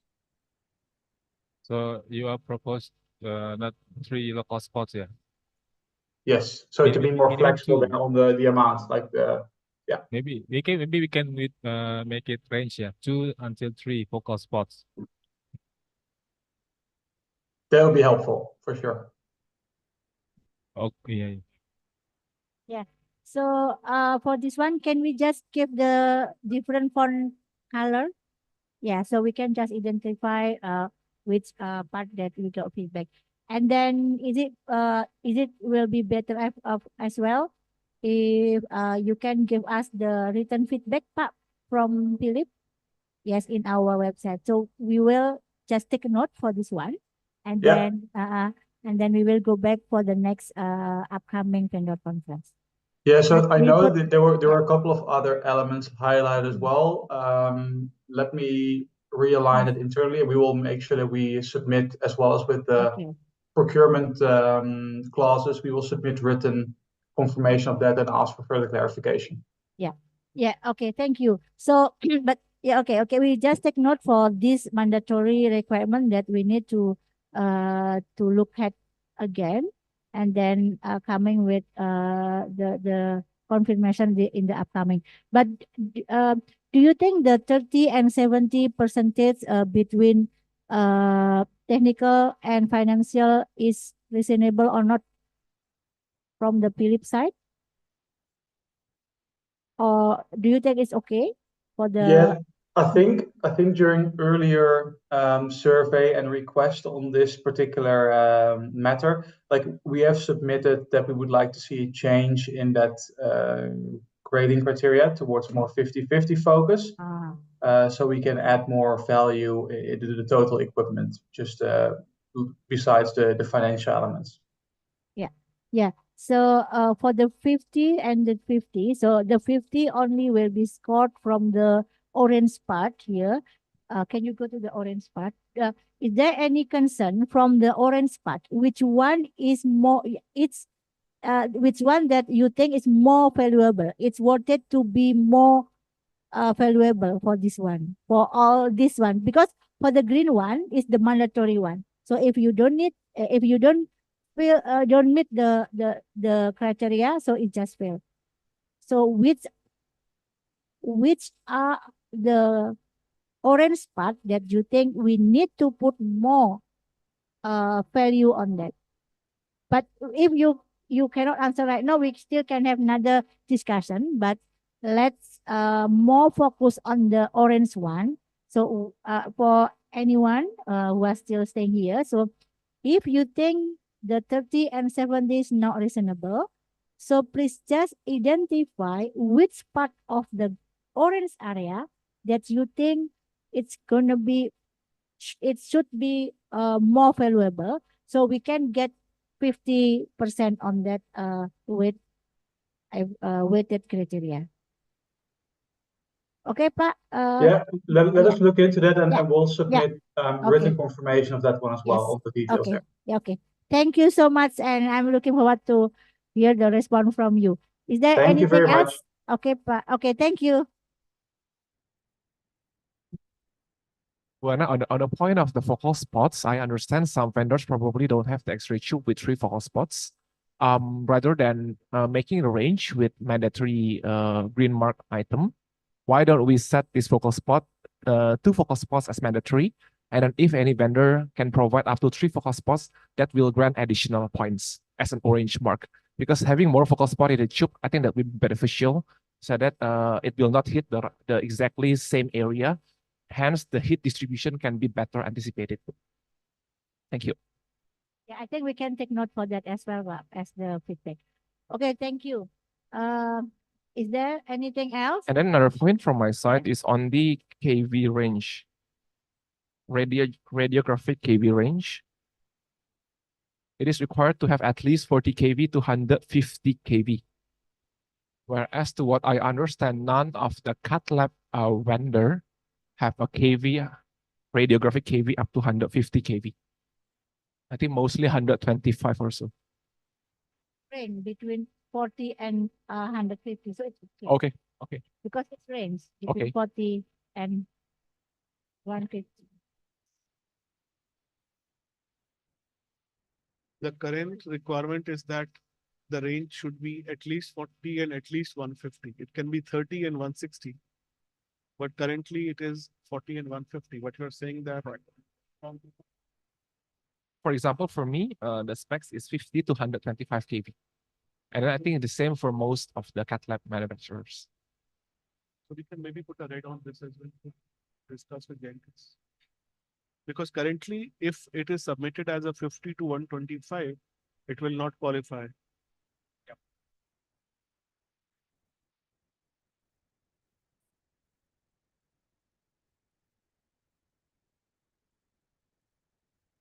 So please do point out all such things which are not in the industry standard. That is the whole idea of these events. Sure.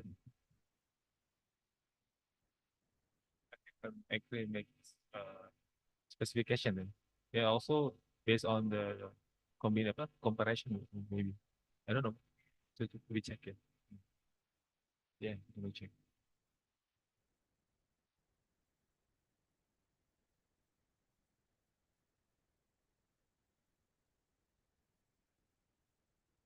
So in the GE apa medical equipment, so the range is from 50 ya, Pak Yuda, from 50 to 1 to 5. It's still, yeah, I know. But it's still in range ya, actually. Yeah, it's okay. Enggak, setelah hapus 23 masih masuk sih, masih dalam in range nih. Sure.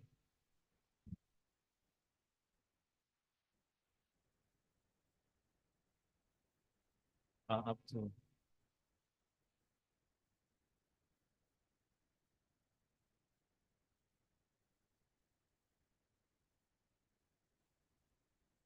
Yeah.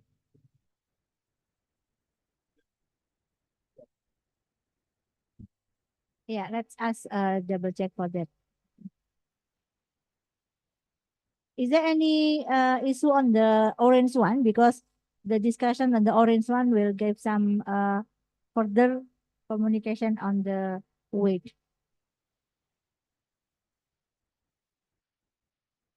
From Zoom participant, maybe a bit. Any comment for the specification?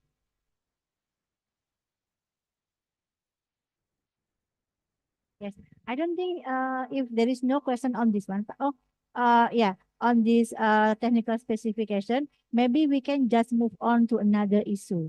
I mean, we can just close the technical specification and let us talk about the other thing that you think we need to discuss in more detail. In the chat box, someone Okay. is us. Apa? Oh, okay.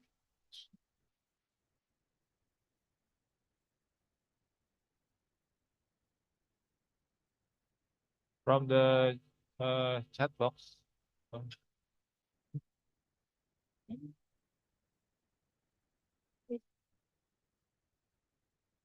Yeah, from the PT GCM Medical, they ask, will there discussion for a single plane? So Yes, sure, what we sure. show is Yes, the plane.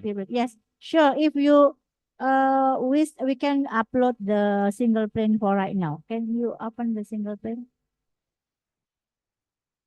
So is this not only for the cat lab this discussion? After this, we can go to another issue. Bu Ana, while Yeah. waiting for this to be projected, I checked in my data that most of the maximum exposure in kV for all vendors, big vendors, the peak will be 125 kV. Bu.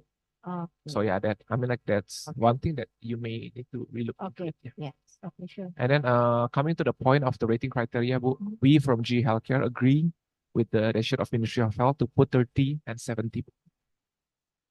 Okay. Thank you. Thank you. Yeah. Single plane. But it's still in range, yeah? Yeah. KP. Is there from here? Is there any issue while we waiting for the technical specification to be uploaded? Oh, this is for the single plane. Okay. Is there any concern on this technical specification? Yeah. Maybe PT GCA want to ask something about the cat lab single plane. GCA Medical. Hello. Yes. Yeah. Can you hear me? Yeah, we can hear you. Okay, so we have some questions about the specification for the single plane.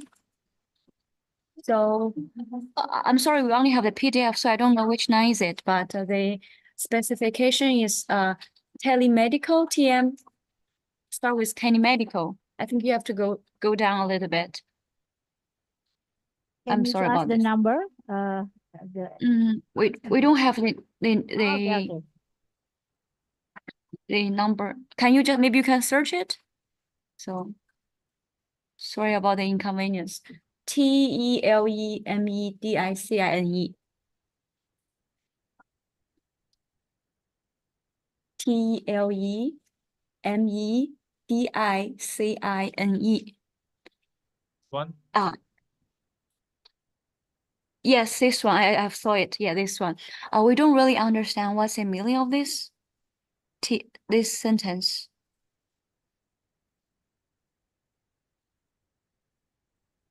So, the intention is whether this equipment will be able to relay the imaging and other content coming out through a telemedicine software or channel for remote reading, which I believe in the case of radiological equipment would be TICOM and other standards that are applicable. So need to just explain the telemedicine capabilities of the equipment, that it can be connected to telemedicine applications, and the video or the pictures can be sent through telemedicine application. Okay, I think it's very clear. Thank you so much. And we have a second question about the high pressure syringes.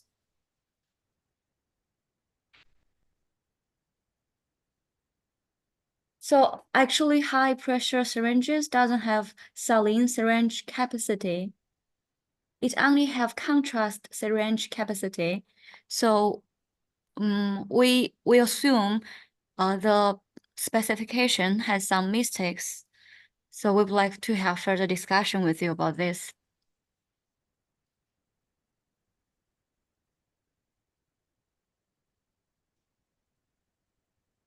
So I think we have to search SALINE.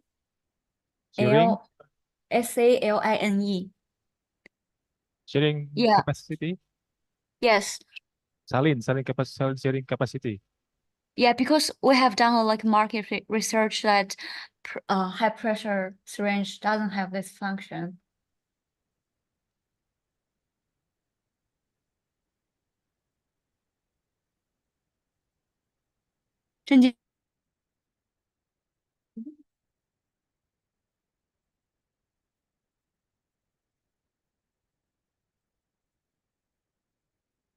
Yeah, we can just highlight it, and then we will back later for the upcoming. So what is your concern for this one? Our concern is like the high pressure syringe doesn't have this function.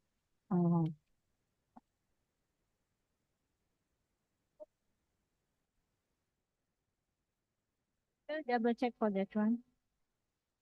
Because we have done market research, we have contacted quite a few manufacturers. So far, none of the manufacturers high pressure syringe has this function. Thank you. Okay, thank you. Thank you Okay. so much, Yeah, madam. let's check, do the double check, and then we are coming with the confirmation in the next vendor conference. Sure, thank you so much.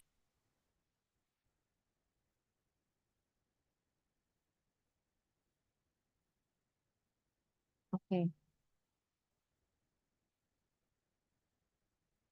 Okay, thank you.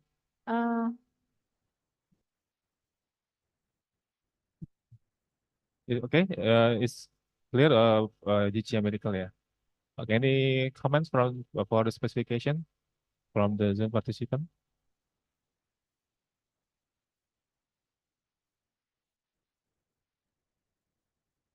Okay, if there is no. Present. From GE Healthcare, guys. Everything is fine. I don't have further problem. Thank you so much. Okay.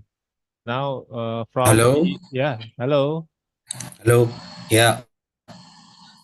I have two questions, please, for the specs. When you talked about the server, you are talking about the same workstation, or is it needed a separate server and the specs for both biplanes and single planes? So about the storage server.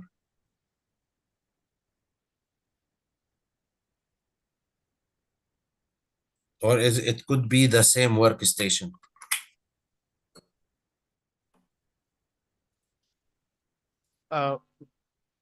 So it's not possible to completely clarify, but my understanding is that usually there will be storage capacity on the in addition, workstation.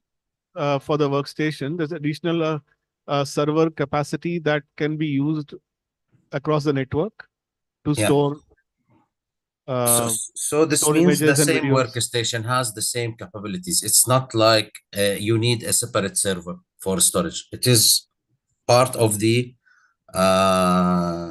workstation.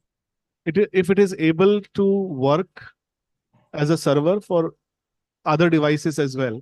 Yeah. Because you may not have, I mean, you're talking about, again, this is just my limited understanding from what I heard during the discussions, but is it that the storage server is common for multiple radiological devices? So it's not just for the cath lab. No, it's for the cath lab, but the cath lab can work with a workstation that has storage capabilities, or it can have a server, a storage server, a separate unit. You are talking about the same point, right? So the workstation can display and do the storage. Why don't you submit this as a written question then, and we can clarify again, because It it's is, getting a, it is, if you look in the specs, you will find it under storage server. right, just because you need it to be clarified whether the storage server can be the same as the workstation, Yes. or should it be a separate computer, right? That's the Exactly. question you are asking. So maybe Yes. you ask in that question through the FAQ. We'll also note it down from the today's discussion, but please also submit it through the website so that we do resolve it with more clarity for everybody. Yeah. And I have another question for the UPS. What type of UPS are you looking Yeah, for? A full system UPS or just a partial UPS? It is not mentioned in the specs. UPS system? Yes.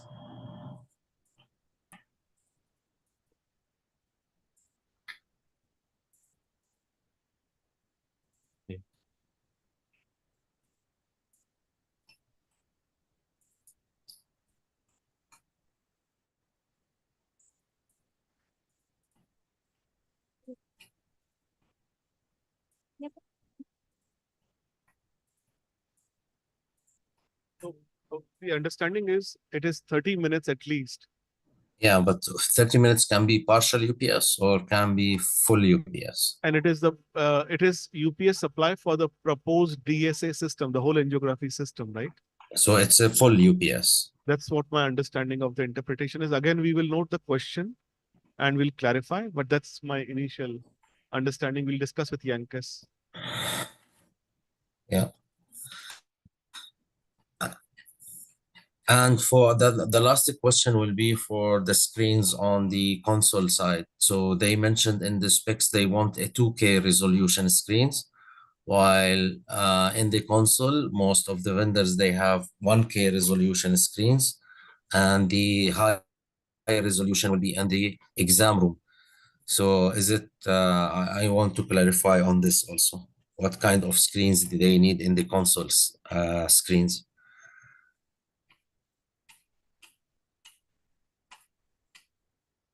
So, Pakais, just to understand, you're saying that the industry standard is 1K, not 2K? Yes. Because the resolution, you want the high resolution, since you are asking for a large display monitor, it's in the exam room. Can any of the other vendors here also comment on this? Some of them they have, some of them they don't have. But most of the vendors, they have the 1K resolution screen in the console and the workstation. No, we have noted this also in the same color, but if there is any other vendor here who can also share their feedback, trying to get more feedback today before otherwise we have to contact.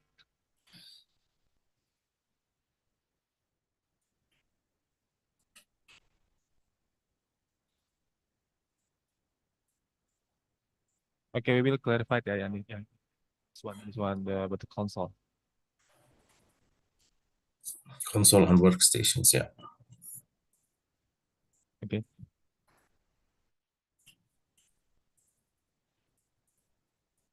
Any other question?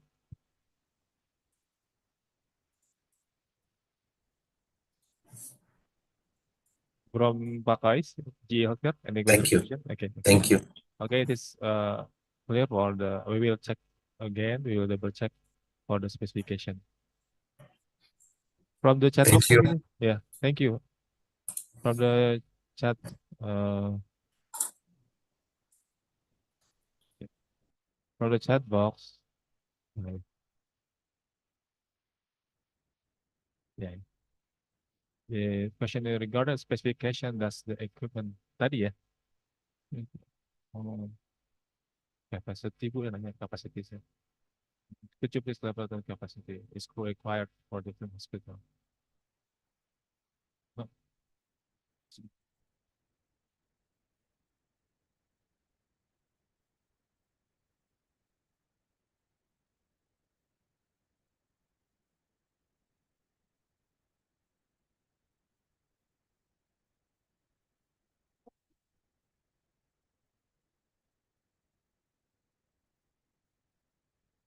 I think on the question on the chat about will it differ within the same hospital or between different hospitals? Usually the capacity should not matter. It's then a question of being able to travel over the local network or travel over internet.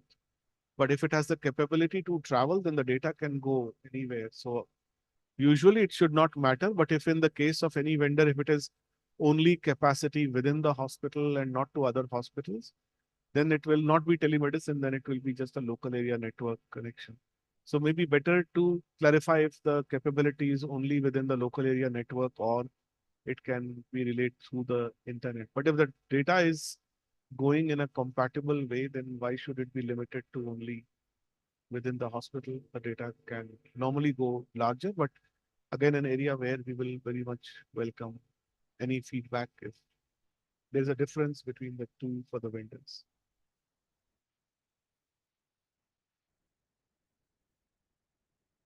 Okay, it's clear ya from PT GGA Medical. Okay, thank you for answer. I think our technical engineers have some further questions, but we will write to you. Maybe it will easier for you too. Thank you so much. Okay, thank you. Okay, is there any question from the Zoom participants?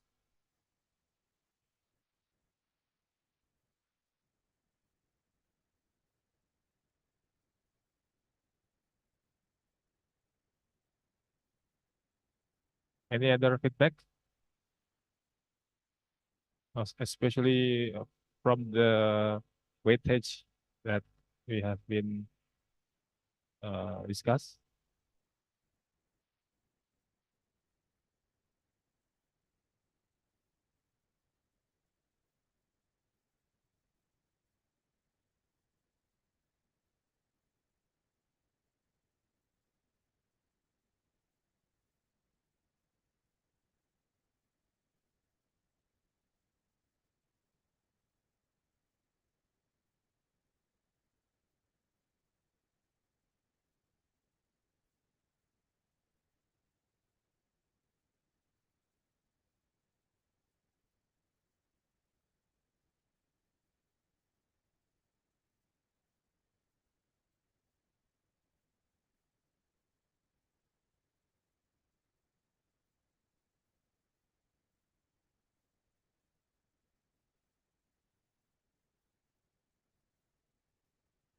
So maybe one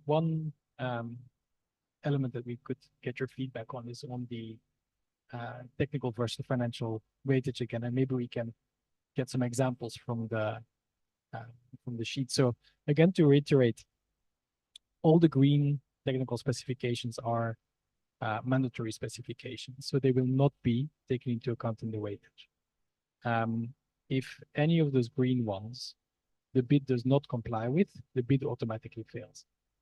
And that's why they are not a part of the technical evaluation. So the only ones that are considered, the only criteria that are considered in the technical evaluation are the ones in the orange cells. So maybe we can scroll up a little bit or down here. Looking, for instance, at the line 171, image storage capacity has to have a minimum of 1 terabyte, which means that if the bid does not meet 1 terabyte, the bid automatically fails. The orange ones are the ones where the where a score is allocated that is taken into account in the technical evaluation. For instance, here that is the images or the additional storage that's taken into account. If you scroll down a little bit, we see the same thing coming back. If we scroll down to other orange examples. So this is what we discussed on the syringe capacity. So it's both on the sort of technical performance of the equipment, but also on the operation and maintenance. If we scroll down to the operation and maintenance part,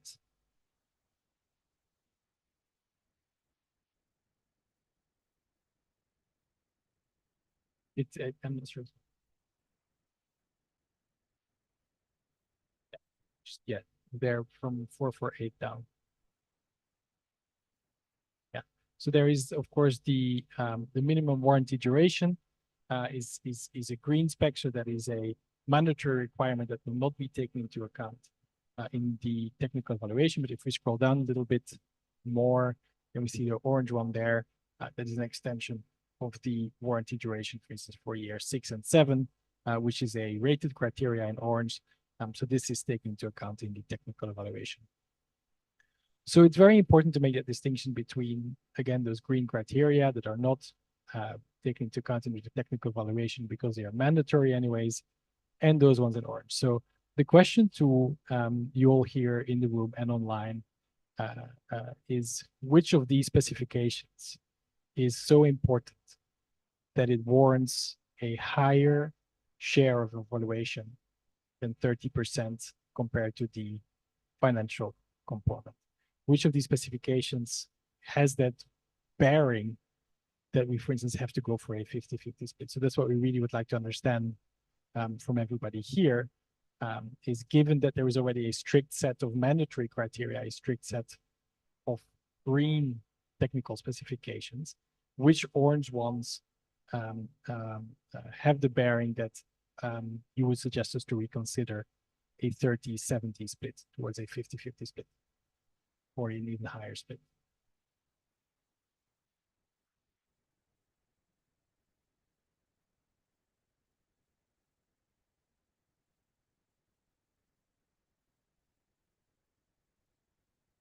If with this explanation 30-70 is fine, then we can proceed with 30-70, of course. But what we really would like to understand is why, given there is a strict set of mandatory criteria, a strict set of green cells already that are automatically taken into account in the bid evaluation, and the weighting only applies to the orange cells, what is the rationale for increasing the share of technical in the bid evaluation? That's what we really would like to understand.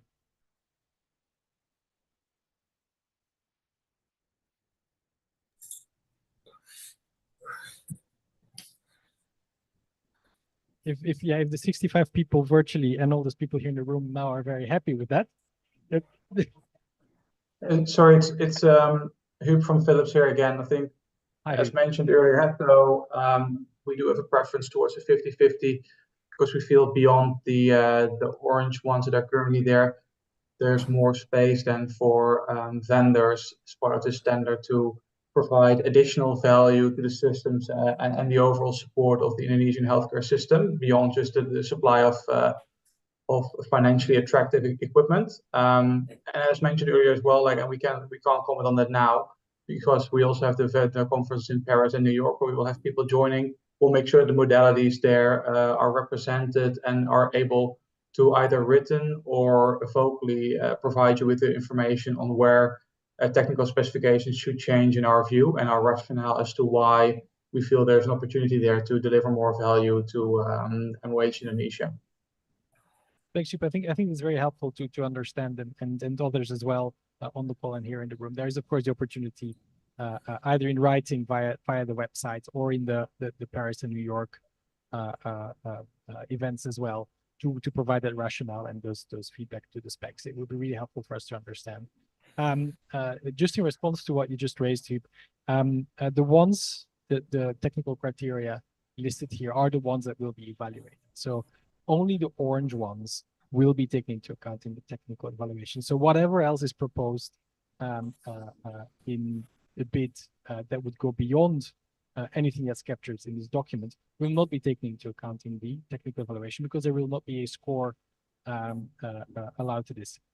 So if, for instance, you from Philips feels like there is a technical criteria to the device or to the operation and maintenance that you think is absolutely critical to be included here, please feel free to give that feedback as well, and that can be considered as well. If you think that there is something essential missing, to, for instance, in this case, the CAT lab that we haven't considered yet, then that feedback can be provided as well. If not, then the ones in orange are the only ones that will be considered in the technical evaluation criteria. Yes, please. From my side, on the specification of detective quantum efficiency, you may search DQE, detective quantum efficiency. Yep. It doesn't indicate whether it is orange or green, right? This is mentioned better to specify, but I would propose, because DQE is very important, it's talking about how efficient we translate from the power to dose to image quality. So the higher the DQE, the lower the doses for the same quality of image, or the other way around. I mean, like producing with the same dose, we can get a better image quality. So I will propose this DQE to be put as an orange if, let's say, the range is above 80%, just for example. Thank you. Thanks for that again. But would be grateful also to get that in writing so we can also definitely respond to that. But that would be very good. And again, as an example, this is now a wide spec for now, so it means just a for information spec. So it would not be mandatory and it would not be taken into account in the technical evaluation. If upon receiving that feedback, Ministry of Health reviews and discusses, it can be either a orange criterion, a rated criterion, or, for instance, there can be a green minimum set, and then having as an orange criterion anything that goes beyond that. So those are the options. I just wanted to say that any perceived problems with 3070 doesn't then end that conversation. It leads us to this conversation as to what is a white or a green criterion that should be orange, because where will that extra 20% weightage come from? And does the government agree with that being valuable enough to provide that extra weightage? So the more we can justify, rather than just give a percentage, now we are at that stage where we need those specifics for the government to be able to consider. And this is the kind of conversation that we hope can continue over the next week and on the website as well, so that we understand where that is coming from, and how does it then get reflected in the rated criteria. So the details have to be now sought as well before that can change. Thank you. Thank you. I see that THC, Nadia, you have your hand up as well on this point. Hello, thank you for this time. Sorry if I'm asking again, Bu Ana and team. I am Nadia from THC or Tawada. So thank you for the brief explanation, and it's very clear and it's very transparent on the discussion. But I would like to ask, as you have explained that only the orange ones are taken into account for the weighting score. So if the equipment only can fulfill all the green criteria, hence the equipment will have no score for weighting at all, and nothing from the equipment shall be considered by the purchaser. So if the equipment can fulfill the minimum criteria, but it could not fulfill any of the orange item, so the equipment shall have no score at all for the weighting. So so if the mandatory criteria, all the green specifications are met, that means that the bid will be considered for the technical and financial evaluation. If there is none of the orange ones that are being met, the score will be 0 for technical evaluation. Okay. So in this case, there would be a 0% out of a maximum of 30% being allocated. However, the financial component of the bid evaluation will still reach a maximum of 70% in that evaluation. So any bid that meets all mandatory criteria, all the green specs will be considered for the technical and financial evaluation. But it is possible that if none of the orange criteria are met, there is a 0 score for the technical part, but there Ah. can be a 70 score for the financial part still. Okay, thank you so much. And now I have a very clear understanding on that. Thank you. And maybe just to add, to give a hypothetical scenario, there are 3 different bids with 0, 5, and 15 scores on the technical out of 30. And there are financial bids. The financial scores are 60, 45, and 40. It is possible that the one with 0 technical may also win because the financial score is high. So long as they meet all the mandatory criteria, then they are in the running. They do not have to qualify for any of the orange criteria, but then they will still be evaluated on the financial criteria. So I hope that clarifies. And just in the same vein, also responding to the question from Canon on the screen, this opportunity for feedback through the website is continuously open. It will continue through the pre-bid meeting as well. So it's not just before the bidding process, but this opportunity continues until the pre-bid meeting, both through the website and otherwise. So this opportunity to provide feedback doesn't stop today. Okay, thank you very much, everyone.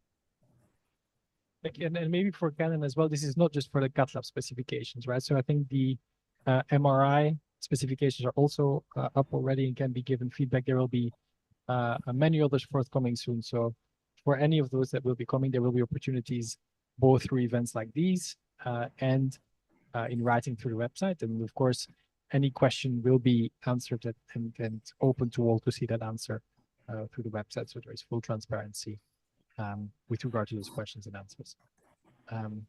Thank you. Any other observations with regard to the technical versus financial? I hope that that's very clear now in terms of rated criteria and how they're being weighted. And we look forward to your rationale as to why you would consider a higher technical share, if at all. Or do let us know if you think it's a good idea to have 30 versus 70. That will be helpful as well in writing if you're okay with what is proposed. It would be very helpful to have as well.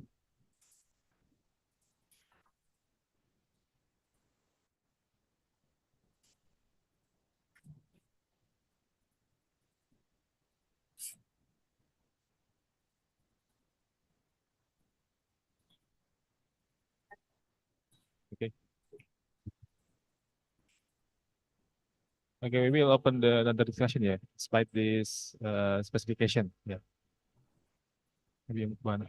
So thank you for all the feedback and also the input. We will take note on that and then we will discuss more detail and then hopefully we can get back to you as soon as we confirm with all the note that you have given to us. So I will give you another opportunity if there is another issue to be discussed, not only for the CATLAB or for the technical specification, but if there is something more, especially the one who are still stay in person, if you still have some more to be discussed here, or from the virtual participant as well. Is there any issue to be discussed? Or maybe we can just hold and then for the upcoming vendor conference for 3 days, upcoming 3 days, 3 or 4 days on the 15th. So just remind you because we will have another international vendor conference that will be held in Paris in 15th of January. So everyone are invited to be participant, whether you are coming in person or virtually. So we still have another chance to discuss more. If you if right now you think that it's complete or it's done right now. Is there anything to be discussed here from colleague from who are staying here, Pak, Bu? Or everything is clear just now? From the virtual, is there any issue?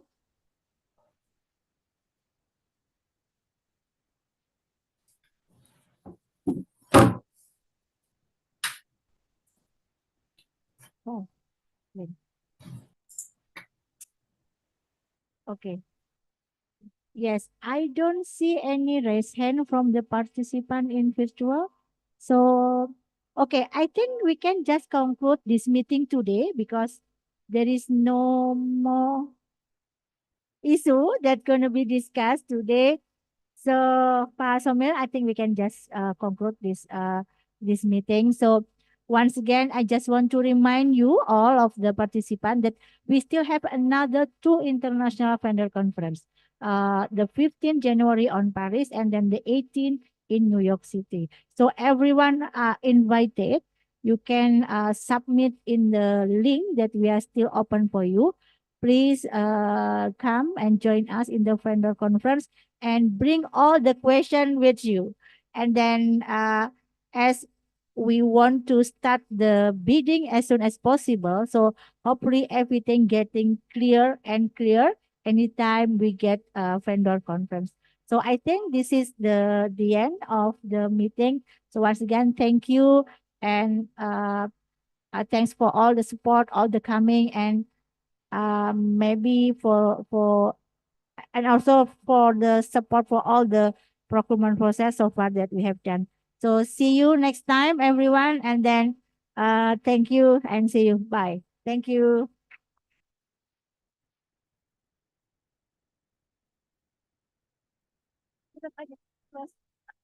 Thank you. Thank you.